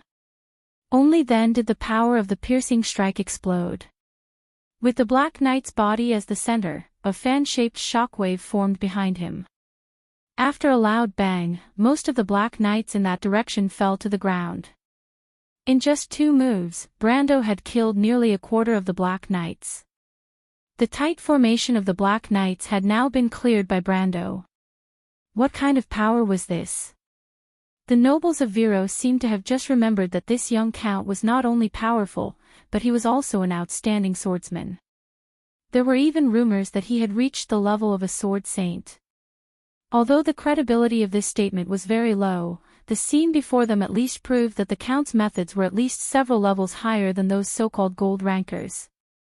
Could it be that after the Flame King Gretel, there really was another 20-year-old elemental awakening prodigy? This was the only thought in the minds of the nobles of Viro at the moment. Compared to the Viro people's feelings of surprise and jealousy, the blood staff was the one with unspeakable bitterness at this moment. It finally saw that not only was the young commander an elemental awakened being, but the 12 knights around him were also not to be trifled with. The 12 knights were all existences with strength above the gold rank. Facing such a personal guard of the count, it almost groaned out loud. What kind of army did it encounter? Even if someone were to tell it that this army was Erwin's royal guards, it would not be able to help but believe it. But what made it very uncomfortable was that this army seemed to have no origin and appeared out of thin air. Tonajol. It repeatedly muttered this most remote place in the southeast of the kingdom of Erwin. It still could not understand how such a fierce army could emerge from such a place. But it did not hesitate for too long. For its army, it was now the most critical moment. It had to guard the flank and prevent it from being broken through, otherwise all its previous efforts would be in vain. The blood staff hesitated for a moment and decided to personally lead a regiment of skeleton warriors to support the collapsing flank. Since the opponent had already sent out an elemental ranker, it could no longer hold back. On this battlefield, it was the only one who could fight Brando. The blood staff was still mobilizing its troops when Medisha and her wind archers finally collided with Madara's flank. Brando felt his elemental pool fluctuating twice in a row. Then he saw Medisha raising her spear in the army and shouting, "May the Holy Spirit of Heaven descend and bless you and me in the war. Those who fight for justice shall uphold the inspiration of justice." A white beam of light seemed to split the haze and descended straight from midair. The beam of light fell into the army of wind archers. Countless angels descended from the white beam of light one by one, guarding behind each wind archer. Under their protection, the strength of the archer girls under Medisha's command soared. Their strength, which was originally only at the mid-silver level, had now soared to the peak of silver level, and even faintly showed signs of stepping into the realm of gold. Inspirejunge Vlight 5, spell, pay half of the mana, Knight. The Farron Knight inspire all allies and upgrade them, current level +5. Sustained, inspire will be maintained until the next day's reset. My glory is your glory. At this moment, Brando really saw the horror of the Farron Knight. The Wind Archers, who were originally at the mid-silver level, were at most at the peak of iron in terms of close combat experience and skills, and the archer armor, which pursued flexibility, was far inferior to the skeleton warrior's infantry armor in close combat. Therefore, the combat strength of the rank 4 Wind Archers in close combat was only on par with the rank 2 skeleton warriors. However, after their courage had reached the pinnacle of silver rank, the girls' battle prowess had increased to the lower levels of silver rank. From iron rank to silver rank, this was a qualitative change. Now, they could easily crush the skeletons who were one rank below them. This was not the end. Medisha immediately showed the second card, Group Sprintjunge Ivy Earth 2, spell, pay 1 glory. The Farron Knight inspire his followers to obtain the group ability. Sustained, group charge will be maintained until the next day's reset. I saw it with my own eyes. The Sabri people screamed and launched their charge. An army of tens of thousands collapsed in front of them. Baron Carden. Group ability. When creatures with the same ability are within a certain range, they will receive a 1% damage bonus. For every additional creature with this ability, the damage will increase by an additional amount. With the support of this card, the Wind Archers around Medisha suddenly became more aggressive. After their damage was doubled, they stood out from the ordinary knight and instantly became the ready-made personal guards of the general. Once the knight army was formed, the undead's defense line immediately collapsed. Bloodstaff originally thought that his flank could still hold on for a while, but with the support of Medisha's 2 cards, his plan was easily burst like a bubble.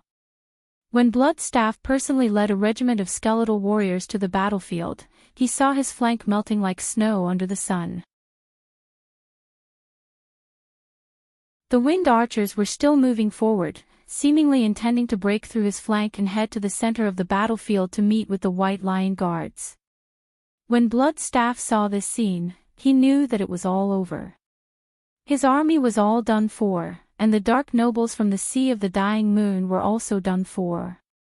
As for the spy in the kingdom of Erewhon, Count Randner, he was not even worth mentioning in the Bloodstaff's mind. He originally came to block Brando's path of attack, but at this moment, he did not even think about it and turned around to run. The only way for him to survive was to gather the remaining skeletal warriors and retreat from the battlefield. At least he had one advantage, and that was that the undead would never feel tired and would not be completely defeated. On the other hand, these humans could not chase after them endlessly. He no longer dared to hope for a false victory. It was already lucky enough to escape back to Madara. Faint cheers of the humans could be heard on the battlefield. Most of these cheers were from the people of Viro. It was a kind of rejoicing after a disaster, especially the soldiers of the lower ranks. They could not believe that the undead army was defeated just like that. Although there were still thousands of skeletons on the battlefield, they could see that Tanagel's army had completely divided the Madara army. Groups of liches were falling under their swords, and victory was only a matter of time. It was not only the soldiers, but the nobles of Viro also gradually stopped. They began to realize that even if they did not charge, the skeletons in front of them were turning into ashes. The undead army was retreating. Count Jacques was certain that Bloodstaff had begun to waver, or else the undead army would not have retreated. They were only stalling for time. The outcome of the battle was already decided, and the only thing left was how much they won. But what made the people of Viro feel a little embarrassed was that the outcome of the battle did not seem to have much to do with them. Under their gazes, Count Tanagel finally stopped in the middle of the chaotic battlefield. The undead army was crumbling around him. Author's note: Today is the weekend. I wish everyone a happy weekend.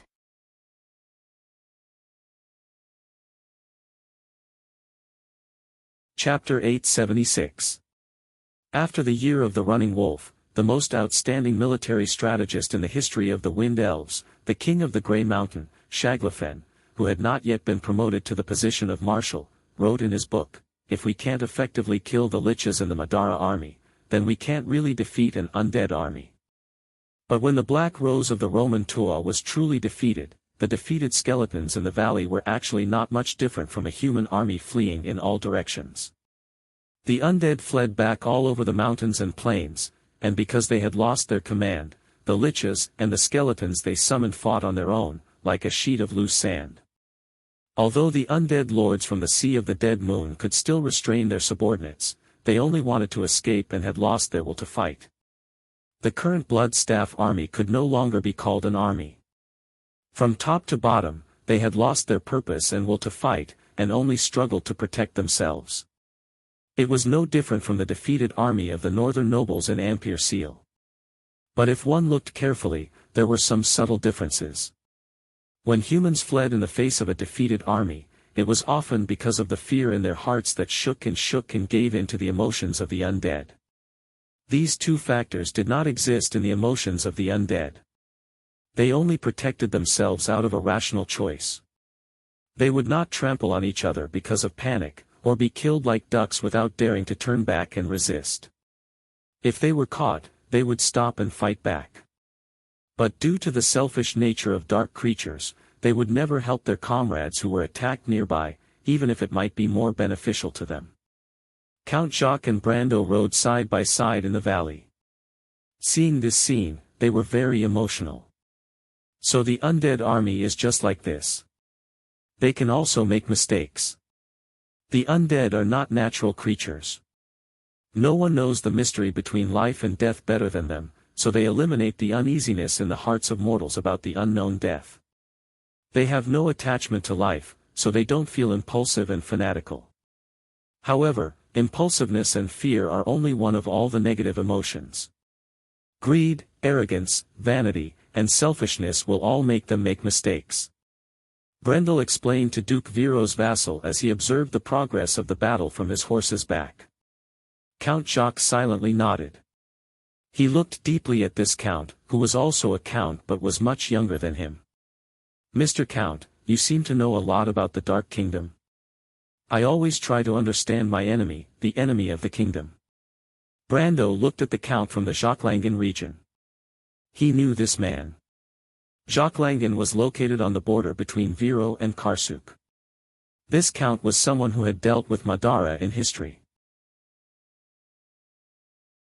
Although he had some of the common faults of the Erewhon nobles of this era, his understanding of the Roman Black Rose was much deeper than the other nobles. It was rare that this man was trusted by the Grand Duke of Viro. "Mr. Maberto," he continued, "I suggest that you don't underestimate the Black Rose just because of what you saw today. Of course, I don't dare to underestimate them anymore. When I was young, I saw my father bringing back bear and wolf prey during winter hunts. I always thought that these beasts in the forest were nothing special. Later on, I was lucky enough to have a cunning guy leave a mark on my body. The scar is still on my back to this day. From then on, I learned that I can never underestimate any of my opponents." Count Jacques made an analogy to let Brando understand that he was talking about what happened today. He meant that he would never forget what happened today. If I don't teach them a lesson, they won't understand what kind of enemy they're facing. Only by making them understand where the real threat lies, under the pressure of external forces, the kingdom will be able to quickly walk down the path I want. That's one of my goals. If I don't teach them a lesson, they won't understand what kind of enemy they're facing." He smiled and shook his head, continuing to expose Madara's past. But what Mr. Maberto is thinking now is that he has grasped the weakness of these skeletons. If that's the case, then you are gravely mistaken. Count Jacques was a little stunned. "Why do you say that?" "I think what you described is very reasonable. Those skeletons do have that kind of weakness. That is the nature of the undead, just like human nature. Mr. Maberto, humans will be afraid, but the Tonajol, Vero, and Lantern Island won't be defeated in the face of the undead. Humans will be impulsive and greedy, and human nature is also vain, arrogant, and selfish. But our kingdom, civilization, and order didn't collapse because of this. That's because we still have the second attribute of being social.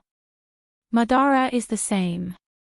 They used to be a sheet of loose sand, but the blood staff we defeated today is far different from the past. I think you have a deep understanding of this. But Mr. Jacques, you probably didn't think that the Madara we saw today is still an illusion. Without waiting for Count Jacques to nod, Brando continued. The latter opened his mouth and looked very surprised, but Brando didn't give him a chance to speak. The reason why we defeated the blood staff today is based on its ignorance of us, and also based on the fact that it still maintains a set of old command system. Count Jacques, you should have heard of the kingdom's military reform, but such a reform began 7 years ago in Madara. Before the War of the Black Rose, they had basically ended this historical mission. Today, Madara has at least 1,000 Emperor's chosen groups. These Emperor's chosen groups are different from the army of the Blood Staff that you and I have seen. The Blood Staff is arrogant and unruly, and in fact, it is not a direct descendant of the Supreme of Madara. It was defeated by us today probably because the Supreme of Madara needs us to help him eliminate dissidents. He paused. And the real army of Madara has a complete set of mid-level and low-level officers. They will not fall into a state of disunity because of the collapse of the upper command system. Such an undead army can really fight until the last lich falls. Mr. Jacques, you can imagine how Erwin would fight such an enemy and win. Count Jacques stared at the young lord with wide eyes. If Brando had told him all this in the morning, he would have never believed it. It was simply absurd and nonsensical. But at this moment, Brando's strength and knowledge of Madara made him unable to easily doubt it. Especially the 1,000 Emperor's chosen groups that Brando mentioned, it was like a sudden clap of thunder that made his mouth dry and his mind in a mess for a moment. His sallow complexion and absent-mindedness were within Brendel's expectations. Of course, Brando would not tell him that although Madara's expansion direction was towards Erwin, their main enemies were the Wind Elves of Saint Tassol and Fanzan further north. More than half of Madara's 1,000 Emperor's chosen groups were used to guard against these two huge empires. It was good to scare this guy, lest he still had any delusions. In fact, this was not a bad thing. No matter how many troops Madara had at the moment, it did not mean much to a small kingdom like Erwin, because in the future, it might not be able to withstand even one of Sir Black's legions. Now, Erwin only had a glimmer of hope, and that was to make the undead hesitate. There were still a lot of duchies between them and Saint Tassol and Fanzan on the border. Anyway, the Wind Elves would fight with the skeletons of Madara sooner or later. Now, as long as the undead felt that Erwin was more difficult to deal with than those duchies, it would be enough. In history, Erwin awakened too late, and Her Royal Highness was powerless. Cruz's people could not even take care of themselves and connive, which led to the kingdom's final tragedy. This time, it might not be the case. But first, the kingdom still needed to have the courage and ability to fight. Brando looked at Count Jacques, whose face had begun to turn pale. He wiped his forehead with his hand, not knowing if he was wiping the rain or wiping the sweat. His mind seemed to be immersed in the fear brought by the 1,000 Emperor's chosen groups that Brando had described earlier. He asked in a low voice, "Count, is what you said true?" "Mr. Maberto, even if my information is only 1/3 accurate, what difference does it make to the kingdom if Madara only has 300 regiments?" Brendel looked absent-mindedly at the undead army that was fleeing in the rain. He stroked the horse's mane and asked in a calm manner. He was not in a hurry, but Count Jacques was anxious. He did not know whether Brando was telling the truth or not, but it seemed that there was no need for him to make fun of him. Just like what Brando said, even if his words were only 1/3 accurate, or even a quarter accurate, what difference did it make to the kingdom? There was no difference at all. The nobles knew best what the kingdom was like. Since the Ancient era, the struggle between the local and central governments had greatly damaged the strength of the kingdom itself. And after the Battle of Ampere Seal, the confrontation between the North and the South made it even weaker. On the other hand, the Dark Kingdom in the East had always maintained a strong army and tradition of war. It was just that in the past, it was scattered, and the lords of the Dark Kingdom did their own thing and fought against each other, so it was not a threat. Today, Madara had been united under the rule of the Supreme, and the nobles of the Dark Kingdom had gathered under the Mercury staff that had reappeared 1,000 years later. Count Jacques suddenly realized that Brando might not be lying, but their traditional thinking had made them ignore this point.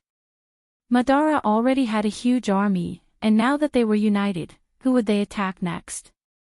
Naturally, it could not be the Wind Elves or Fanzan, so the rest was self-evident. Some things were actually like a layer of window paper. It was hard to think of it before it was broken, but once it was brought up, the rest of the people would suddenly see the light. At this moment, Count Jacques' mood was more or less like this. Although he would rather not be aware of this, at least an idiot could live happily. But now, whenever he thought of Madara, he would be on tenterhooks and think of the undead army waiting to attack. They were the undead, an existence that could not tolerate the living. Apart from death, you could not surrender. Count Jacques' head was full of cold sweat as he thought, but he could not think of a solution. In today's Erewhon, it seemed that other than death, there was only one way to go. The Dark Kingdom was originally a powerful country, and they had the advantage.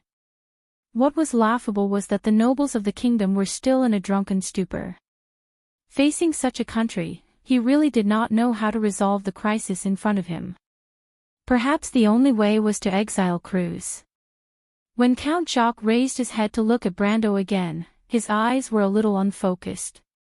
Brando knew that he was extremely frightened. He sighed. In fact, the reason was very simple. These nobles might have thought about it before, but they always thought that Madara had not reached this step. In history, even on the eve of the Second War of the Black Roses, there were still people who thought that Madara was still in a civil war. But today, he personally told him that the unification of Madara had been brought forward. Sure enough, this count immediately understood what the kingdom was facing. Count Jacques did not speak again, and Brando did not force him. He patted the horse's mane and let it speed up so that he could catch up with the White Lion guards in the valley. He knew that today's words could only give these nobles a hint. Sooner or later, they would understand how Erewhon could survive. And at that time, if there were still stubborn people, then don't blame him for being ruthless. The fate of the kingdom had been given a strong dose of medicine in the Battle of Ampere Seal. Now, it could only be slowly reversed. Brando silently pursed his lips. In his heart, it was not that he did not want to make drastic changes and give the kingdom a new lease of life. But the longer he was in this world, the more he understood the difficulties of this matter. The nobles had ruled the kingdom for too long, and their traditions were already deeply ingrained. Moreover, they were indeed excellent in their own ways. Although Erewhon's class had long been corrupted, they still had power that could not be underestimated. He might be able to eradicate this power, but it would inevitably bring great harm to this ancient kingdom. His subordinates like Carglass, Amandina, Coden, Maria, and even most of the sergeants of the White Lion Knight were inextricably linked to the traditional nobles. Whether they came from the royal faction or the local faction, they were more or less conservative. And to completely eradicate all of this, it would inevitably hurt the people around them. Even Princess Griffin might turn against him because of this. He knew in his heart that the Erewhon that Her Highness wanted was not really a new kingdom built on the ruins. He also did not want, the opportunity has been handed to you, Brando said to himself, as for whether you cherish it or not, it's up to you. Soon, the Lantern Island Knight rushed from the east bank of the river to join the White Lion Guards. The humans advanced along the river valley, driving the undead army to the south. Before evening, the allied forces of Vero, Lantern Island, and the Tonajal people had in fact completely wiped out most of the mercenaries from the undead lords of the Sea of the Dead Moon. Most of the scattered liches had fled into the nearby forest, and they would become a security problem in this area in the next few months. But at this time, Brando and Cohen could not care so much. These problems would be left to the Vermeer Legion to deal with. The Blood Staff and his personal guards blended into the remaining half of the skeleton cavalry. At this time, the advantage of the undead began to come into play. The skeleton cavalry that was not affected by physical strength gradually widened the distance between them and the Lantern Island cavalry. Only Brando's Lingo Legion, who rode on Pegasi, could catch up with these skeleton cavalry, but of course, he would not do so. Using grade 4 archers to deal with the skeleton warriors could be said to be crushing, but using them to chase after the real cavalry was simply asking for death. Just like that, the Allied army finally lost track of the remaining undead cavalry before nightfall. Ike was hopping mad, and Jacques' subordinates had a look of pity on their faces. Vero's commander, on the other hand, was distracted for the entire day. Brendel heard from Carglass that he had sent several messengers to the north, and he immediately understood that Duke Vero had indeed gone to seek Duke Vero's opinion. His words during the day were not in vain, and it was up to the nobles to decide on the next course of action. Madara's information was difficult to obtain, but if they really wanted to, it was not difficult to obtain the information that Carglass had mentioned. Historically, the nobles had never thought of this at all, but this time, they had the opportunity to respond. Brando was very calm about the escape of the Blood Staff. Not to mention that there was still a Cruise Knight regiment waiting for it in front of it. Even if it was lucky enough to return to Madara, what good would it do? The Queen of Banshees, Yalvit, had been waiting for it for a long time. As a symbol of her rebellion against the Emperor of Madara, the Blood Staff had to die. As for how she would surrender to the Mercury Staff, that was another story. Brando stood in the valley and admired the night view of the Slovenian region. The sky darkened quickly after the beginning of autumn. Before the day had completely disappeared from the mountains, the forest of linden trees was already filled with desolation. It was the last period after the end of summer. The moon in the sky should have been the proud gold sea and the flawless Timmy's, but only darkness was left under the rainy weather. On the other side of the valley, he looked at the valley plains of the Silman region. He stared at the gurgling river in that direction and thought that the Blood Staff should have met its last batch of enemies at this time. However, he was too lazy to care about how the young Cruise people fought. He secretly arranged for Cohen to return to the Silman Hills overnight and lead his men to replace the Folded Sword Knight Regiment to clean up the battlefield after the battle. He did not want the Cruise people to be exposed to the public for the time being. This time, Tonajal revealed a lot of his strength in order to make Madara quiet down for a while.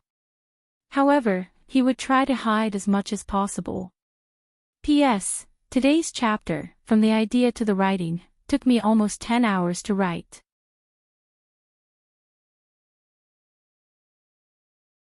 After writing it, I really did not have the time and energy to write the next chapter. Today's Sunday second update will be put aside. I'm really sorry, I'll find another time to make it up. I hope everyone will forgive me. You're tuning in to the LoveLore Library YouTube channel. We're so grateful for your support and don't forget to subscribe to join us on this incredible journey through captivating stories. Your generosity through donations truly makes a world of difference, as it's the primary source of revenue that allows me to expand and enhance this channel for you. Thank you from the bottom of my heart for being a part of this adventure.